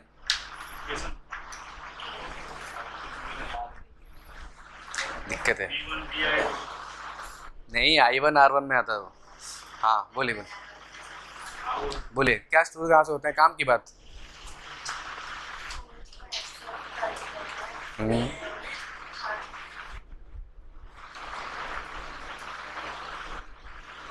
भूल गए? बोलिए पांडे जी। सर कोल है ना, सर उसको पाउडर में कन्वर्ट करते हैं, उसको फर्नेस में डालते हैं, वहाँ पे वाटर को स्टीम में कन्वर्ट करते हैं, स्टीम से स्टीम टरबाइन रन करते हैं, फिर उसके साथ में अल्टरनेटिव कपल होता है, उससे इलेक्ट्रिसिटी प्रोड्यूस होता है, इसको काम। समझ में आया आप लोगों को? नहीं है ना, एक्सप्रेशन देख के पता चल जाता है। देखिए, ये कोल है, तो कोल को क्या करते हैं, जो बड़ा बड़ा पत्थर के फॉर्म में आता है ना, इतना बड़ा बड़ा पत्थर होता है। अगर आपने कभी मालगाड़ी से कोयला चुराया हो या देखा हो, है ना, गुंडे में देखा है। या गैंग्स ऑफ वासेपुर में देखा हो, है ना, या गुंडे मूवी में, तो क्या करते हैं, उसको तोड़ते हैं। पहले तोड़ने के बाद एक चीज़ होती है फर्नेस, है ना, जहाँ पर उसे जलाया जाता है। अब कोल जलाने से बिजली कैसे बनेगी? तो वहाँ पर एक वाटर टैंक होता है जिसमें हैवी वाटर D2O, है ना, हाइड्रोजन का ही दूसरा फॉर्म होता है ड्यूटेरियम। तो हैवी वाटर जो आप लोग कार की बैटरीज में डालते हैं, अलग से मिलता है ना, वो हैवी वाटर को उस बॉयलर में रखते हैं, और वो बॉयलर क्या करता है, पानी को गर्म करता है। वो पानी को गर्म करने के लिए हीट कहाँ से चाहिए? कोल से। जब पानी गर्म होगा तो क्या बनेगा? भाप। उस भाप को पतले से ट्यूब से पास किया जाता है, तो उसके पास क्या होगा? प्रेशर, जो कुकर में जैसे खाना बनता है भाप से। तो वही भाप जब पतले स्टीम से जाता है तो उसको एक टरबाइन, चक्का होता है इस तरह से, उसको प्रेशर ज़बरदस्ती उससे पास करा जाता है, जिससे क्या होगा? चक्का घूमेगा। तो क्या हुआ? हीट एनर्जी से क्या हो गई? Mechanical energy. मैकेनिकल एनर्जी मतलब मोशन, ऐसी एनर्जी जिससे कोई मोशन हो उसको क्या कहेंगे? Mechanical energy. तो हीट एनर्जी से बनी मैकेनिकल एनर्जी। और जब चक्का घूमेगा तो चक्का घूमने के बाद उसमें 2 मैग्नेट लगे होते हैं, है ना, और कपलिंग, जो आपने 10th स्टैंडर्ड में पढ़ा है, इलेक्ट्रिक मोटर इलेक्ट्रिक जनरेटर वाला कॉन्सेप्ट। तो जैसे ही मैग्नेट के अंदर कोई इलेक्ट्रिकल कंडक्शन घूमता है तो मैग्नेटिक फील्ड को कट करता है ना, मैग्नेटिक फ्लक्स, है ना, एंड फैराडेज लॉ। तो rate of change in the magnetic flux is directly proportional to the surface area और द करंट प्रोड्यूस, है ना। चेंज इन करंट होता है di/dt। सब भूल रहे हो, बताओ। काम की बात आप लोग को ये जाननी है कि वो टरबाइन घूमता है मैग्नेटिक फील्ड के अंदर, और जैसे किसी चुंबकीय क्षेत्र में जब कोई कंडक्टर घूमता है तो क्या करता है? इलेक्ट्रिसिटी प्रोड्यूस करता है, और फिर वो इलेक्ट्रिसिटी ट्रांसमिशन के जरिए, जो बड़ा बड़ा ट्रांसफार्मर होता है, बड़े फॉर्म में आकर फिर छोटे फॉर्म में आपके घर तक आती है। तो यानी इलेक्ट्रिक भी बिना कार्बन के आता हो ऐसा नहीं है, लेकिन इसकी एफिशिएंसी ज़्यादा होती है। अरे बात समझ में? नॉर्मली क्या होता है कि अब बाकी चीज़ों में आप यूज़ करते हैं तो जो फ्यूल है उसमें धुआं ज़्यादा निकलेगा, वेस्ट ज़्यादा होता है। इलेक्ट्रिसिटी इनके कंपैरिजन में कम वेस्ट होती है। दूसरा, हम ऐसे डिवाइस बना सकते हैं जो कम इलेक्ट्रिसिटी पे ज़्यादा अच्छे से चले, है ना। जैसे पुराने वाले आयरन याद करो, कोयला वाला जो आयरन होता था, है ना, कि एक बार गर्म करने रख दिया तो वो फिर पूरा, या तो छोड़ दिया तो पूरा वेस्ट ही होगा वो कोयला। लेकिन इलेक्ट्रिक वाला ऐसा नहीं है, चालू करो 1 सेकंड में गर्म हुआ, बंद करो तो ठंडा भी हो जाता है। सो दैट इज़ व्हाट, हमारी इच्छा से गर्म होगा, हमारी इच्छा से ठंडा होगा। लेकिन कोल वाला में ऐसा नहीं था। इसलिए जब देखा होगा पुराने समय में, जब अभी भी जो कुछ लोग करते हैं, कोल वाला जो आयरन होता है, जो सिल्क के कपड़े जो गाँव वगैरह में करवाते हो तो वो लोग उसी से करते हैं। तो एक बार वो आयरन करना शुरू करते हैं तो 3-4 घंटे काम पटाके निकलते हैं। ऐसा नहीं है कि फिर उनको हटना है, अदरवाइज क्या होगा, पूरे वेस्ट खत्म। आई बात समझ में? सो इलेक्ट्रिकल व्हीकल भी ऐसा नहीं है कि वो डायरेक्टली और इनडायरेक्टली बहुत ज़्यादा एफिशिएंट है, उसमें भी कार्बन डाइऑक्साइड लगता है, लेकिन उसकी एफिशिएंसी को हम बढ़ा सकते हैं, इसीलिए वो ज़्यादा अच्छा है। तो हमें इलेक्ट्रिकल व्हीकल से भी आगे बढ़ने की ज़रूरत है, और इसका ये ऑल्टरनेटिव है हाइड्रोजन फ्यूल।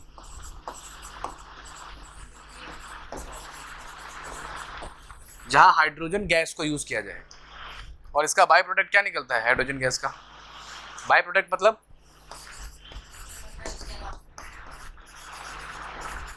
है ना, जो आपने यूज़ कर लिया उसके बाद जो बचा वो क्या होता है? जैसे गेहूँ का खेत देखा है सबने देखा है? तो ऐसा भी है जिसने गेहूँ का खेत नहीं देखा हो? आपने गेहूँ का खेत नहीं देखा है, टीवी में देखा है? तो जब गेहूँ का खेत में जब गेहूँ उगता है तो उसको जब झाड़ते हैं गेहूँ निकल जाता है, उसके बाद जो रेसिड्यू बचता है ना, उसको काट के उसका भूसा बनाते हैं, है ना, और वही किसी किसी के दिमाग में भरा होता है ना। तो वही भूसा कहाँ जाता है? Cattle feed. तो बाय प्रोडक्ट गेहूँ का क्या हुआ? भूसा। आई बात समझ में? वही चीज़। तो ऐसा ही हाइड्रोजन जलाने के बाद क्या बनेगा बाय प्रोडक्ट? सोचो। नहीं, भूसा नहीं, वो अंदर है।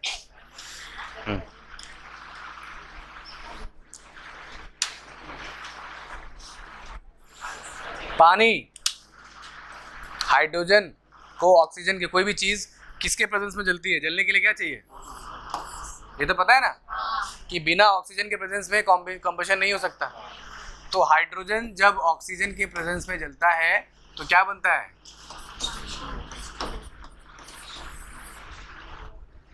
तो हाइड्रोजन फ्यूल जलाइए और पानी निकालिए, पानी की खत्म भी खत्म। लेकिन हाइड्रोजन फ्यूल बनाना बड़ा महंगा है, नंबर 1। नंबर 2, हाइड्रोजन फ्यूल को यूज़ कर सके ऐसे मटेरियल बनाने बड़े महंगे हैं, तो छोटी छोटी कंपनियां उसको जल्दी यूज़ नहीं कर सकती। हाँ, अगर उसका डिमांड बहुत बढ़ गया, जैसे एक टाइम पर सोलर एनर्जी थी तो गिने चुने लोगों के पास एक सोलर पैनल होता था, लेकिन आज देखेंगे इजीली अवेलेबल है सोलर की चीज़ें। तो कि उसका डिमांड बढ़ा तो उसका प्रोडक्शन बढ़ा तो रेट कम हुआ तो इजीली अफोर्डेबल है, अफोर्डेबल हुआ तो और डिमांड बढ़ेगी तो और रेट कम होगा। तो इस दिशा में हम आगे बढ़ सकते हैं। सो हाइड्रोजन फ्यूल इसलिए अच्छा है, ठीक है क्या? हाँ, DTO हो गया। नॉर्मल वाटर की जो रेट ऑफ एफिशिएंसी है, जो स्टीम बनने की प्रोसेस है, वो बहुत जल्दी हो जाएगी। और DTO क्या हैवी है, तो फिर उसको बाद में रिकलेक्ट भी किया जा सकता है। वो जब स्टीम जो है बताया कि जिससे टरबाइन घूमता है, तो क्या किया, पाइप से गया और टरबाइन घूमा ऐसा, लेकिन घूमने के बाद क्या हुआ, फिर वो ठंडा होगा ना, तो क्या करते होता है, वो ठंडा होने के बाद पानी को फिर से उस बॉयलर में फिर से डाल देते हैं। और यही टेक्नोलॉजी हर इंडस्ट्री में भी यूज़ होती है। आप लोग तो सचिन बेस्तान ऊन वाला जो रीजन है पूरा, सारे बॉयलर, जितने मैकेनिकल इंडस्ट्री, सारे मैकेनिकल सब बॉयलर पे काम करते हैं। जितनी कलर, पेंटिंग, डाइंग, पांडेसरा और जो पूरा रीजन है, सब कुछ इस बॉयलर में ही होता है। हाँ, बॉयलर फट गया तो ज़रूरत से ज़्यादा जब गर्म कर देते हैं तो फट जाता है। ठीक है, चलिए, तो हम लोग कहाँ थे कि हमारे टारगेट लिखिए, तो उसको नाम दिया गया है पंचामृत टारगेट्स। हाँ, यही बात मैंने नहीं दिया है, भारत सरकार ने दिया है। ठीक है, तो धीरे धीरे सरकार ये 10 साल और रहेगी तो ऐसे ही नाम आते रहेंगे, पंचामृत, कपूर, धूपबत्ती, फूल, माला, सब आ जाएगा। पूरा गवर्नमेंट स्कीम मतलब क्या है, पूजा की थाली। हाँ, एकदम उसमें कलावती, लीलावती सब रहेंगे। पंचामृत, अब समझाओ उसको। हिंदू परंपराओं में जब ईश्वर की पूजा करते हैं ना, तो ईश्वर को एक अमृत चढ़ाया जाता है, जिसमें 5 चीज़ें होती हैं। क्या क्या होती है? तो गाय से निकली हुई 5 ऐसी चीज़ें जो सीधा ईश्वर को चढ़ती हैं। कच्चा दूध है ना, दही, घी, गुलाब जल, शहद। गुलाब जल सिंथेटिक है, नेचुरल नहीं। और 5वां, वो तो एक्स्ट्रा है, गौमूत्र। हाँ, तुम्हारे चीज़ से क्या होता है, पीते हैं लोग, डाला जाता है। यही 5 अमृत होते हैं, है ना। हाँ, आप वो ध्यान रखना किसी का और का ना हो। मैं तो नहीं लेता हूँ, बाबा रामदेव हाँ, बेचते हैं। तो क्या होता है, कभी कभी शॉर्टेज पड़ जाता है तो फिर, है ना। जैसे नहीं, गंगा जल में होता है ना, जो गंगा जल नाम से डब्बे में आपको बेचते हैं, वो वाकई में गंगा जल हो, उसका कोई गारंटी नहीं है। तो जब गंगा जल नहीं हो सकता है, तो गौमूत्र भी गौमूत्र नहीं हो सकता है। गाय, भैंस, बकरी कुछ भी हो सकता है। ध्यान रखना। चलिए, तो पहला मंत्र क्या था? India will bring down the non fossil fuel capacity 500 gigawatts.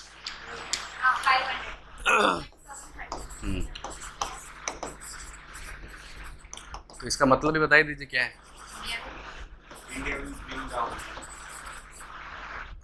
Non fossil fuel energy capacity to 500 gigawatt by, मतलब 2030 तक हम नॉन फॉसिल फ्यूल से 500 गीगावाट एनर्जी बनाएंगे, है ना। और ये कितना होता है ये एनर्जी? कौन भाई? इलेक्ट्रिकल। हाँ, बोले वैष्णवी, आज तो गई तुम। 500 गीगावाट मतलब कितनी एनर्जी हुई? नहीं पता, कोई बात नहीं, माइक्रोबायोलॉजी। ललित नहीं है, पांडे जी 500 गीगावाट मतलब कितना, ऐसे बताइए कि आम आदमी को समझ में आए।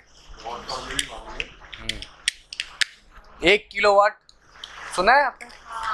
ये पहले जो एक बल्ब आता था येलो कलर वाला, है ना, अभी भी आते लेकिन जलाते नहीं है।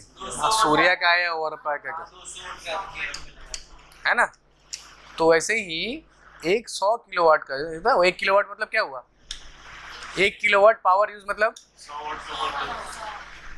है ना, 1 घंटे तक जले तो जो उठे उसको कहते हैं 1 यूनिट। आ रही बात समझ में?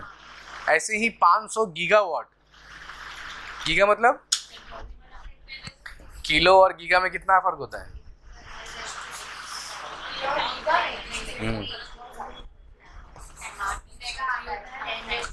डेटा याद है? डेटा तो रोज यूज करते होगे। केबी, किलोबाइट, एमबी, मेगाबाइट, फिर गीगाबाइट। तो ये इसका 3 गुना और ये इसका, यस वो नहीं, कंप्यूटर वाला। कंप्यूटर में अलग है 1024, यहाँ नहीं, यहाँ ओनली 1000, है ना, 10 ठीक है। नॉर्मल क्या होता है जिसको कहते हैं डेका, तो टेंथ्स में ये 10⁻³ 10⁻�6 10⁻⁹ जिसको समझ में नहीं आया वो 1 के आगे 9 जीरो इतना होता है 1 गीगावाट, है ना। तो 1 के आगे 9 जीरो लगाओ इतना गीगावाट, और ऐसे 500 बल्ब हम जला सकेंगे, इतनी एनर्जी हम प्रोड्यूस कर सकते हैं। इसका मतलब होता है 500 गीगावाट। इंपॉर्टेंट बात क्या है कि ये हम कहाँ से पता करेंगे, मतलब ऐसे फ्यूल से जिससे कार्बन नहीं निकलेगा। ये हमारा टारगेट है कि इस वर्ष तक हर साल हम 500 गीगावाट एनर्जी जो है वो नॉन फॉसिल फ्यूल से बनाएंगे। ये हमारा टारगेट है। इससे फ़ायदा क्या होगा, कार्बन एमिशन कम हुआ, है ना। तो ये रिडक्शन हुआ या एब्जॉर्प्शन हुआ, रिडक्शन, क्योंकि एब्जॉर्प्शन का तो एक लिमिटेड रोल होता है ना। तो हम पहले फोकस करेंगे कि हम रिड्यूस कैसे करें। और नॉन फॉसिल फ्यूल में क्या आ जाएगा, तो hydrogen, nuclear fuel, wind energy, hydro electricity, solar energy. समझ में आ रहा है कि मैं ऊपर बाउंसर जा रहा सब, है ना। ठीक है, बहुत बढ़िया। लिखिए दूसरा,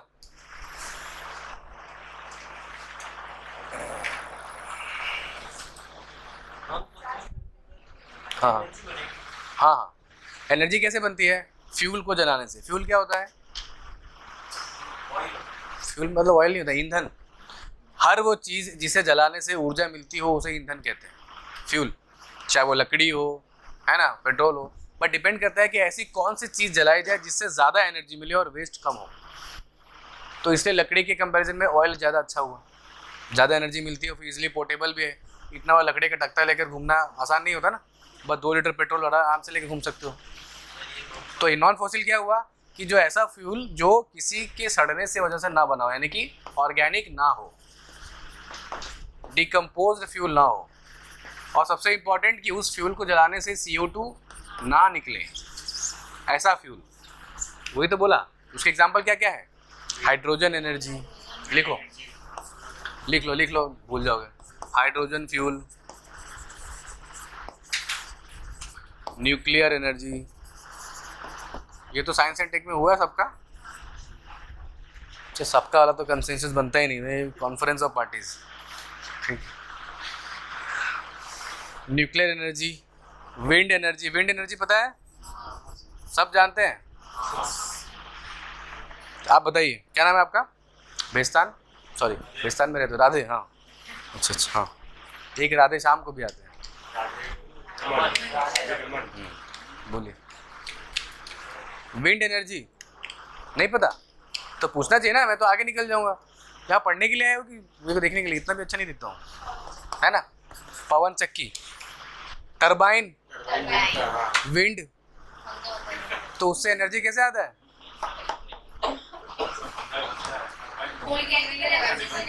क्या हुआ, क्या हुआ, ऐसे ही घूमता है ना, ऐसे भी घूमता है, मस्त बोल रहा हूँ। हाँ बताइए कैसे होता है, एनर्जी कैसे निकलती है उसमें। वो एग्जाम नहीं देगा तुम्हारे बदले, वो तो बन जाएगा IAS, फिर तुमको रखेगा चपरासी अपना, फिर फोन, अरे चपरासी ज़्यादा कमाता है। बोलिए, और किसी को डाउट है, विंड एनर्जी कैसे काम करती है, पता है नहीं, वो तो नहीं मालूम, बट मालूम है टरबाइन। देखिए जो कॉन्सेप्ट मैंने आपको इलेक्ट्रिक थर्मल में बनाया, उसमें क्या बताया कि पानी को गर्म करके फिर भेजा और फिर उसने टरबाइन को घुमाया। यहाँ विंड तो अपने आप ही टरबाइन को घुमा रहा है ना, इतना बड़ा पंखा ऐसे ही खोल दो, उसके ब्लेड बड़े बड़े होते हैं, तो टरबाइन अपने आप ही घूम जाएगा। तो पानी गर्म करना, वहाँ तक पहुँचाने की ज़रूरत ही नहीं। समझ में आई बात। एटलीस्ट हमको करना क्या है कि हमें करना है कि टरबाइन घुमाना है, और टरबाइन में क्या लगा रहता है, वो मैग्नेट के बीच में रहता है, तो वो हमें उसके लिए मैकेनिकल एनर्जी चाहिए। अब वो आइदर मैकेनिकल एनर्जी हम स्टीम से लें, हवा से लें, कहीं कहीं समुद्र की लहरों से लें, that is also called tidal energy, है ना। तो वो डिपेंड करता है। आप समझ में आया कि क्यों पवन चक्की लगाते हैं, क्या रीज़न है उसका, एनर्जी कैसे प्रोड्यूस करता है, what type of energy, electricity कैसे बनती है।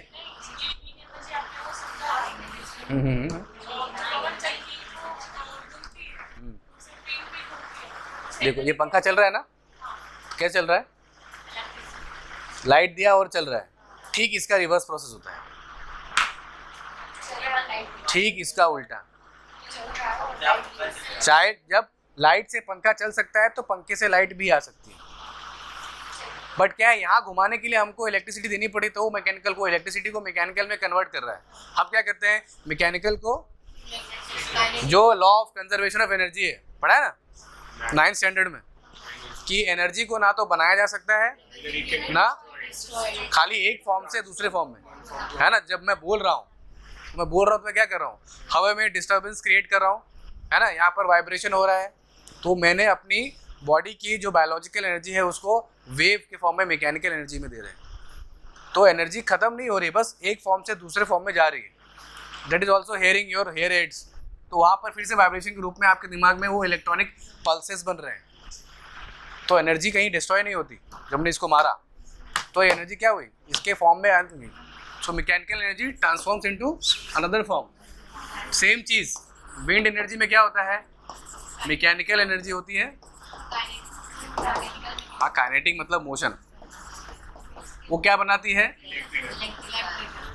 ठीक उसमें भी क्या हुआ कि कोल से पहले हीट बना, हीट से फिर टरबाइन घुमाया, तो मैकेनिकल ही बना ना, फिर मैकेनिकल से हुआ। आप समझ में आई बात कि जब पंखा घूमेगा तो पंखे के साथ ही टरबाइन लगा रहता है लंबे शाफ्ट से, है ना। तो पंखा वो घूमा, यहाँ से टरबाइन वहाँ घूमा और वहाँ से इलेक्ट्रिसिटी प्रोड्यूस हुई। स्टोर करते हैं उसको, फिर जो बड़े बड़े वायर लगे हैं, ट्रांसफार्मर लगा होता है, वहाँ से आता है ऐसा।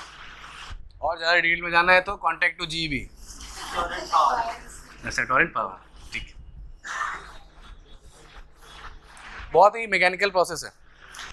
कहाँ थे हम लोग, hydrogen fuel, nuclear fuel, wind energy, tidal energy. हमेशा ये ध्यान रखो कि हमको कुछ ना कुछ करके मैकेनिकल एनर्जी चाहिए जो टरबाइन को घुमाए। अब वो हम स्टीम से ले, हवा से ले, टाइडल मतलब समुद्र की लहरों से, है ना। समुद्र की लहरों के नीचे भी टरबाइन रखा जाता है जो समुद्र की लहरें आए उससे घूमे। नहीं, हाइड्रोजन मिली, हाँ 500 गीगावाट 2030 तक हर साल। हाँ तो उसके लिए कुछ करेंगे ना, इसलिए तो 2030 रखा है, थोड़ी बोला कल ही से बना रहा हूँ। और नहीं करेंगे तो कोई गोली थोड़ी मारने वाला है, तो कह के रहा है। जैसे तुमने कहा कि आज मैं 2 चैप्टर करके ही सोऊंगा, है ना, और मालूम पड़ा सोते सोते 2 चैप्टर कर लिया सपने में, है ना। आ रही बात समझ में, वो चीज़। सो और कोई एक आपने सुना होगा एक इलेक्ट्रिसिटी मटेरियल में पीजो इलेक्ट्रिक मटेरियल, वैष्णवी याद है, पीजो इलेक्ट्रिक नहीं याद है, 12th में सेमीकंडक्टर्स, पीजो इलेक्ट्रिक, बहुत ही इंटरेस्टिंग मटेरियल है। हाँ बताओ बताओ बताओ क्या था, हाँ क्या है बताओ, ये लिखना नहीं है बस जान लो क्या होता है पीजो इलेक्ट्रिक।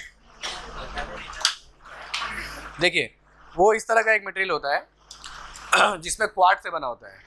उसको हम जितना प्रेस करेंगे ना, और प्रेस करने के बाद जितना अपने फॉर्म में वापस आएगा, जैसे इमेजिन करो कि पनीर है ना, पनीर को आपने प्रेस किया और अपने फॉर्म में वापस आया, भूख लग गई, देखो ऐसा, ये ऐसा प्रेस किया, नहीं स्पंज इतना भी सॉफ्ट नहीं होता, पनीर जैसा ही होता है, एग्जैक्ट पनीर ही होता है वो, बस वो क्या होता है क्वार्ट्ज से बना रहता है।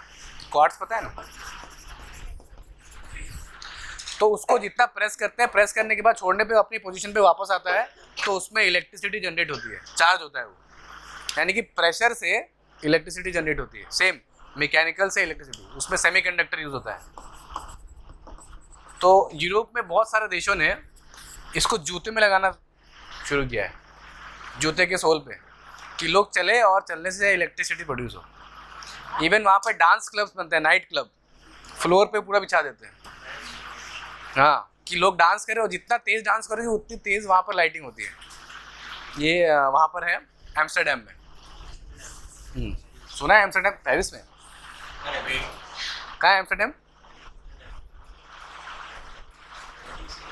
नहीं नेदरलैंड्स। सारे दुनिया की सब चीज़ अमेरिका में नहीं होती। किसका कैपिटल है, नेदरलैंड्स में है एम्स्टर्डम, ठीक है, पानी वाली जगह है। हाँ नहीं वो वेनिस है, वो वेनिस है, चलिए ठीक है, दूसरा पॉइंट लिखिए, सेकंड पॉइंट 2030 तक हमारी एनर्जी डिमांड का 50% हम लोग रिन्यूएबल एनर्जी से करेंगे, ठीक है। So 50% of all of our energy demands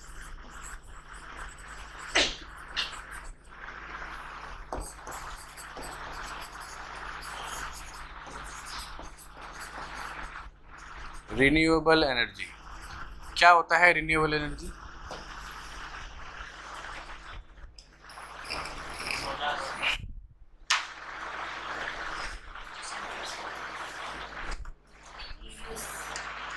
sir ये कब तक है? यूज होता है। हाँ, ये कब तक है? 2030 तक ये भी है, 2030। हम लोग छोटा मोटा काम नहीं करते हैं, ठीक है। लेकिन 2030 ये भी 2030 है, लॉन्ग टर्म प्रोजेक्ट है। मतलब मोदी जी मान के रखे हैं कि हम 2030 तक रहने वाले हैं। सर 2070 का भी प्लान बताया। हाँ, योगी जी के लिए। ये तो आप पे डिपेंड करता है ना कि आप क्या कर रहे हैं उसके लिए। आप जैसे यंग ऑफिसर्स IAS बनेंगे तो बदलाव लाएंगे कुछ, तब तो। अच्छा, नहीं मैं तो एकदम, चलिए ठीक है, फाइन, क्लियर हो ये बात कि 50% अपनी सारी एनर्जी, यानी कि हर तरह की एनर्जी, इलेक्ट्रिसिटी हो, फ्यूल हो, व्हीकल में हो, इंडस्ट्री में हो, उन सबको हम रिन्यूएबल रिसोर्स से बनाएंगे। Now what is renewable source? Renewable और नॉन फ्यूसिल क्या सेम है? नहीं, क्यों?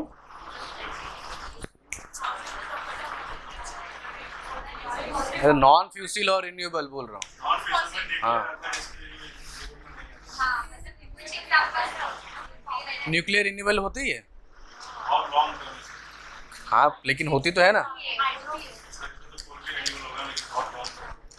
हाँ, लेकिन उतना लॉन्ग टर्म में न्यूक्लियर नहीं है ना। न्यूक्लियर तो री इन्वेस्टमेंट किया जा सकता है ना। और ऐसे क्या चीज़ है जो रिन्यूएबल है लेकिन नॉन फॉसिल नहीं है?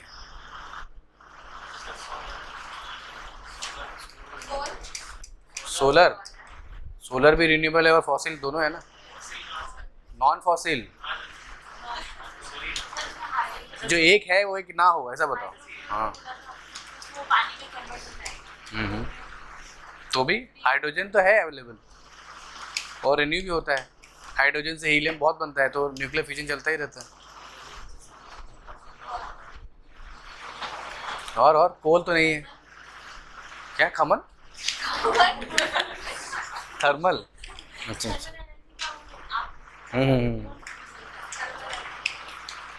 नहीं ऐसा कुछ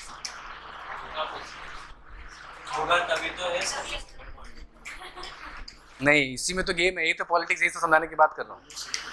दोनों एक ही चीज़ है ना। क्योंकि इस नॉन फॉसिल फ्यूल को कहते हैं, जो फॉसिल फ्यूल होता है ना उसको कहते हैं कन्वेंशनल एनर्जी। ये सब 10th स्टैंडर्ड में पढ़ा हुआ वर्ड है, कन्वेंशनल एनर्जी, जिसको नॉन रिन्यूएबल भी कहते हैं। यानी कहने का मतलब ये हुआ कि हम 500 गीगावाट में ही अपना 50% डिमांड खत्म कर देते हैं। रिपीट करना सर। नहीं समझ में आई? 50% तक आपने क्या बोला? हाँ, ठीक है। और इसको फिर वो आगे मैनिपुलेट कर सकते हैं कि चलो ठीक है, अगर इलेक्ट्रिसिटी से नहीं हुआ तो हम न्यूक्लियर पावर से कर लेंगे। ये पॉइंट इसलिए रखा है ताकि हमको NSG में एंट्री मिल सके, न्यूक्लियर सप्लाई ग्रुप। आ रही बात समझ में? नहीं सर, सेकंड पॉइंट एक बार। देखिए, उन्होंने क्या कहा कि 50% जो एनर्जी हम रिन्यूएबल से बनाएंगे उसमें न्यूक्लियर भी आता है। और दूसरा पॉइंट भी ये दिया कि हम जो नॉन फ्यूसिल से 500 गीगावाट बनाएंगे, तो जिसमें सबसे मोस्ट प्रोबेबल है, जिसमें हम सक्सेसफुल भी हैं और जो हमने किया भी है, वो है न्यूक्लियर एनर्जी। न्यूक्लियर एनर्जी से फ्यूल बनाने के लिए क्या चाहिए? न्यूक्लियर मटेरियल चाहिए, यूरेनियम, थोरियम। और भारत के पास उसकी संख्या में कमी है, तो हम कैसे खरीद सकते हैं? उन देशों से जिन देशों के पास न्यूक्लियर प्रोडक्ट्स हैं, लेकिन उन देशों का एक समूह है जिसको कहते हैं न्यूक्लियर सप्लायर ग्रुप, जिसमें भारत मेंबर नहीं है। चीन की वजह से हम उसके मेंबर नहीं बन पा रहे। तो अब उस पर इंटरनेशनल प्रेशर आएगा कि देखो ये इन्वायरमेंट की रक्षा कर रहा है, तो आप इसको इसमें प्रेशर एंट्री दीजिए। ये होता है इंटरनेशनल रिलेशन में, कहा कुछ और जाता है और किया कुछ और जाता है। समझ में आ रही बात? चलो सर आपने जो बोला कि 50% वो 500 गीगावाट में से वो वाला समझ नहीं। एनर्जी वाला समझ पड़ा? ये जरूर से ज़्यादा बता देता हूँ मैं, इसलिए दिक्कत है। ये 2 पॉइंट याद रखो, इतना काफ़ी है।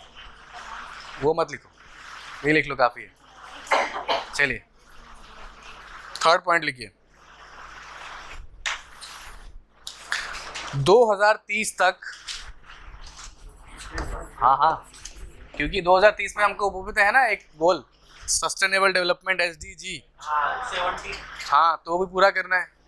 उनको पता है कि ये तो होने वाला नहीं है। जो SDG वाला है सारी दुनिया तो 2030 तक तो फॉलो नहीं कर पाएगी।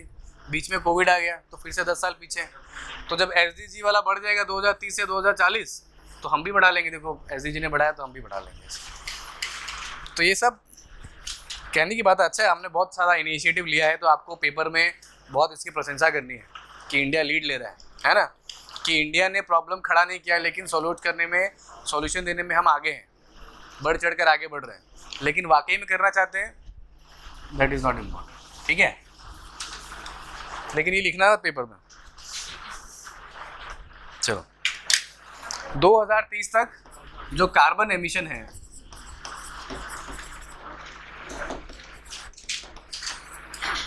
उसको रिड्यूस करेंगे 1 बिलियन टन्स।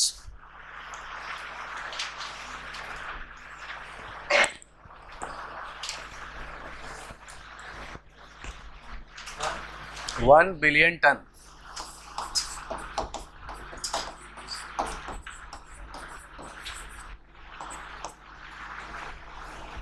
है ना, 2030 तक 1 बिलियन टन कार्बन का जो हमारा एमिशन है उसको हम कम करेंगे। इसमें आगे लिख दो नेट कार्बन एमिशन।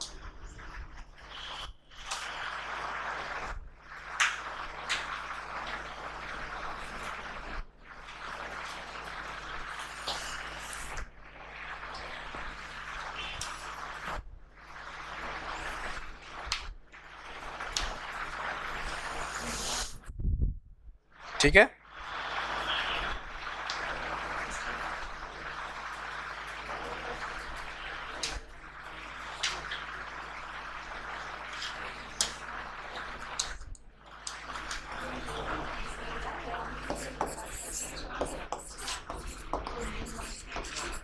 क्या हो गया भाई?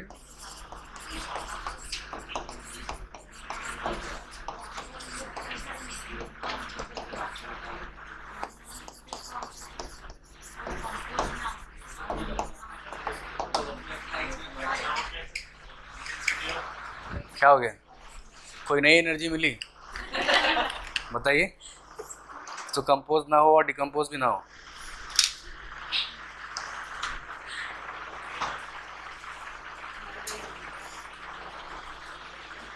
क्या हुआ? अरे ऐसे ही आइडियाज आते हैं। आर्किमिडीज सुना है? आर्किमिडीज का नाम नहीं? Mathematics, Archimedes principal, Archimedes law. सुबह से डेंसिटी चिल्ला रहे हो, जिसने डेंसिटी निकाला वही है आर्किमिडीज। हाँ क्या थी? हाँ वही बता रहा था कि वो ऐसे ही बैठा हुआ था, बाथ टब में नहा रहा था, तो सोचा था कि जितना अंदर गया उतना पानी नीचे गिरा। तो आइडिया कभी भी आ जाते हैं उसको, वहीं से यूरेका करते हुए बाहर निकल गया। उसने ही ध्यान नहीं दिया, उसने कुछ यूरेका किया नहीं है ना। तो वही बोल रहा हूँ कि ऐसे बैठे बैठे आइडिया आ गया हो, शायद नई एनर्जी मिली हो, बता दीजिए, है ना। मैं अपना पेटेंट करा लेता हूँ फटाफट कि मैंने निकाली। ये देखिए इंपॉर्टेंट पॉइंट कि अपनी इकोनॉमी मतलब ऐसी अर्थव्यवस्था, ऐसे इकोनॉमिक यूनिट्स जो कि मेनली कार्बन पर डिपेंडेंट हैं, उसको हम 45% से ज़्यादा कम कर देंगे। समझ में आई बात? नहीं? देखिए इकोनॉमिक के कुछ ऐसे पार्ट जिससे मोस्टली इंडस्ट्री ही आता है, प्लस सर्विस, जो सीधे सीधे कार्बन एमिशन से जुड़े हैं। अरे हाँ, उसकी संख्या हम अपनी इकोनॉमी में 45% से कम कर देंगे। जैसे सपोज करो कि मेरे पास ऐसी 100 अलग अलग इनपुट्स है, 100 अलग अलग इकाइयाँ हैं, यूनिट्स हैं जिससे मेरी इकोनॉमी चलती है। उनमें से कुछ ऐसे यूनिट्स हैं, अभी मान लो अभी 60 हैं, जो सीधा सीधा कार्बन एमिशन करते हैं, तो उनकी संख्या मैं 45 से कम कर दूंगा। आई बात समझ में? ये तो लॉस ही है सर, कैसे लॉस है? इकोनॉमी का तो लॉस ही हो रहा है जो जैसे इंडस्ट्री फैक्ट्रीज है उनको बंद करवा देंगे तो फिर तो लॉस ही होगा। अरे तो उसको शिफ्ट करेंगे ना यार, कार्बन पे नहीं करेंगे तो दूसरा तो कुछ एमिट कर सकते हैं ना, ऑल्टरनेट हाइड्रोजन फ्यूल पे कराएंगे। और ऐसा नहीं है ना कि सारी कार्बन पे इंडस्ट्री चलती हो, कुछ ऐसे सर्विस सेक्टर भी हैं जो बिना कार्बन के चल सकते हैं, है ना। जैसे आपका एक कॉल सेंटर बना रहे हो, सारे के सारे इलेक्ट्रिसिटी आप सोलर से ले लो ना, क्या दिक्कत है? आई बात समझ में? ये घुमाने का तरीका होता है। 45% रखेंगे लेकिन वो 45% हैवी इंडस्ट्री होगी, बाकी सबको सोलर पे डाल दो, विंड पे डाल दो, क्या दिक्कत है? ऐसा क्लियर हुआ? ये सबको क्लियर हुआ? बाउंसर जा रहा है पीछे, आपको नहीं समझ में आया क्या? तो मैं तुमको पकड़ के पूछूंगा कि नहीं समझ में आया, बोलो सामने से, क्या समझ में नहीं आया? 4th पॉइंट, किसी भी देश की अर्थव्यवस्था बहुत सारी चीज़ों से बनी होती है ना। सर्विस सेक्टर हुआ, मैन्युफैक्चरिंग हुआ। सर्विस सेक्टर मतलब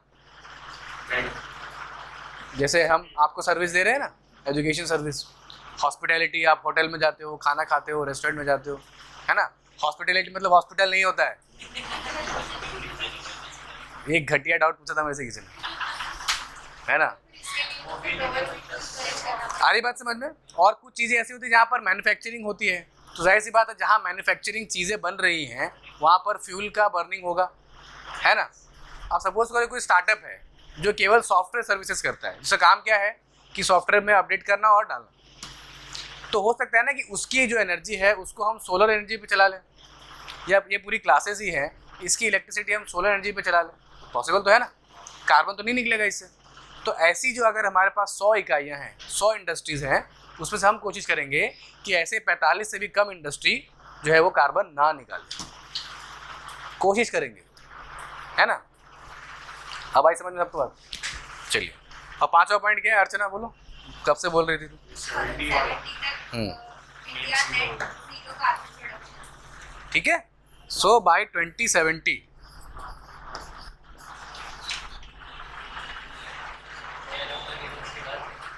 ठीक है, चाइना ने रखा 2060, हमने रखा 2070। तो बाय 2070 इंडिया विल स्ट्राइव, है ना, हम कोशिश करेंगे कि हम नेट ज़ीरो हो जाएं।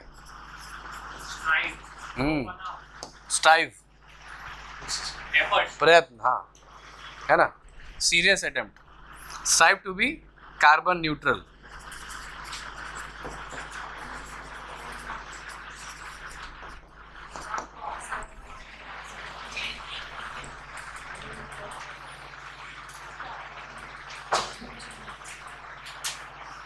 ये वहाँ जाएंगे। समझ में आई? हर रोज सीरियस अटेम्प्ट जब आप बुक उठाने से पहले अपने आप से करते हो कि इस बार सीरियस अटेम्प्ट देना है, तो 2 महीने पहले की रोज बाद में कार्बन न्यूट्रल नहीं होता, फिर उसमें रिलैक्सेशन ले लेते हो। सर अगर ये पॉसिबल ना हुआ तो क्या हुआ? तो गले पे तलवार थोड़ी है कि नहीं बोलेंगे सॉरी, और देख लीजिए है ना। तुम्हारे पापा ने कहा है कि बेटा अच्छे मार्क्स आएंगे तो मोबाइल दिलवा देंगे, नहीं दिलवा तो गोली मार दोगे, बोलेंगे बेटा अगले साल, है ना। तो क्या बोले, नहीं अब मैं अच्छे मार्क्स लेके नहीं आऊँगा। खाना खाएंगे नहीं कितने दिन? अरे हमारे ऐसे पेरेंट्स मिले नहीं तुमको, सीधे हो जाओगे। हाँ, और पहले से बोलते तो खाना भी नहीं बना तो कम वेस्ट भी ना हो, है ना। हाँ, क्लियर है? तो ये COP हुआ। और करंट अफेयर में क्यों है? क्योंकि हमने पंचामृत टारगेट सेट किए हैं, और ये टारगेट क्या है, इसके इकोनॉमिक अर्थ, पॉलिटिकल अर्थ, सब। और फिर नेक्स्ट क्लास में देखेंगे कि पूरी दुनिया इस पर क्या सोच रही है, उसके क्या विचार है, और क्यों भारत की सराहना की जा रही है पूरे वर्ल्ड भर में। मोदी जी जो है वो ग्लोबल लाइमलाइट लेकर आए, उनकी तारीफ हो रही है चारों जगह, इसी वजह से। क्वेश्चन बन सकता है कि भारत ने क्लाइमेट चेंज के रूप में या क्लाइमेट चेंज को सपोर्ट करने के लिए क्या कदम उठाए हैं, या भारत कैसे ग्लोबल लीडरशिप कर रहा है। तो इसमें हम कहते हैं ना, लीड बाय एग्जाम्पल। हाँ बिल्कुल, लीड बाय एग्जाम्पल, सुना है ये वर्ड एग्जाम्पल सेट करके लीडर कि हमने खुद ने करके दिखाया फिर आपको बोल रहे हैं आप करिए। ऐसे फालतू में चूरन नहीं दे रहे। अमेरिका जैसा, अमेरिका क्या करता है कि एक से पहले बराक ओबामा बोलते हैं कि हम 2030 तक सब कुछ कर लेंगे, फिर ट्रम्प आते हैं वो क्लाइमेट डील से वापस चले जाते हैं, फिर जो बाइडन आते हैं बोलते हैं हम 2030 तक कार्बन न्यूट्रल बन के दिखाएंगे, फिर उसके बीच में कोई और आएगा फिर वो वापस ले लेगा। और जो डेवलप देशों ने वादा किया था कि डेवलपिंग कंट्रीज़ को पैसे देंगे अभी तक नहीं दिया है। अगर आपने प्रधानमंत्री जी की स्पीच सुनी हो तो उसमें बड़े कैटेगरी उन्होंने कहा है कि डेवलप देशों ने धोखा दिया है लेकिन हम नहीं देंगे, है ना। So India has never been part of problem, लिख लीजिए, मेंस आंसर राइटिंग में कहीं यूज़ कर सकते हो ये सब स्टेटमेंट कि India has never been part of problem. Bharat कभी भी समस्या का कारण नहीं है लेकिन समाधान का कारण जरूर बनेगा। So India has never been a part of the problem but it, अच्छा पहले लिख लो, ज़्यादा तेज़ हो गया। हाँ, but it will definitely be the part of solution. So Bharat जो है कभी भी समस्या का कारक नहीं रहा है लेकिन समाधान का कारक अवश्य बनेगा, ऐसा है ना। समाधान नहीं बोलते ना।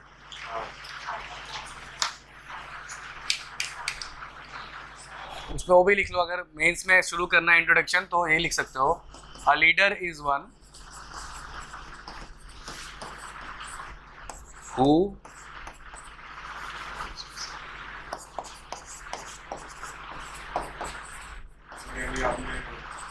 knows the way, shows the way and goes the way।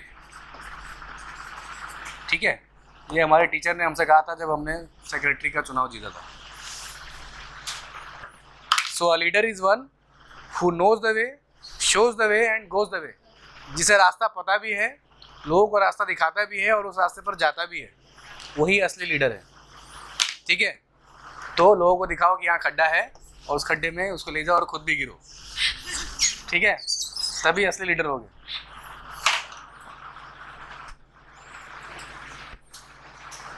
Clear है? यहाँ तक पढ़ के आएंगे आप लोग सब कुछ, फिर कल यहाँ से इंटरनेशनल रिलेशन का पार्ट आ होगा कि वर्ल्ड इस पे क्या सोचता है और दुनिया क्या कर रही है। ठीक है, COP के आज तक के अचीवमेंट्स क्या रहे। इसमें कुछ और डाउट है आप लोगों को पूछना है? मुझे लगा था आप लोग की ज्योग्राफी हो जाएगी तो आज मैं ख़त्म करने के मूड में था, लेकिन रिन्यूएबल नॉन रिन्यूएबल भी चक्कर में आगे हो गया।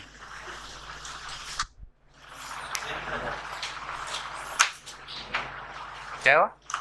सर आपको टाइम बताएंगे कौन सा बताया था कि वो जो स्पंज की तरह था वो इलेक्ट्रिक पीजो इलेक्ट्रिक क्वार्ट्ज से बना रहता है।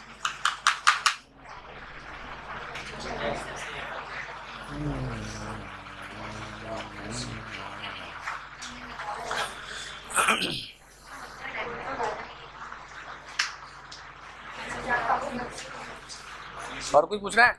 आगे बढ़े? नहीं?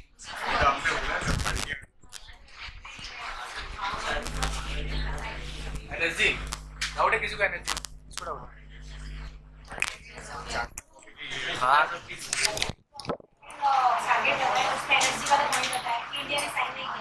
नहीं, इंडिया ने साइन नहीं किया, इंडिया को साइन नहीं करने दिया जा रहा है।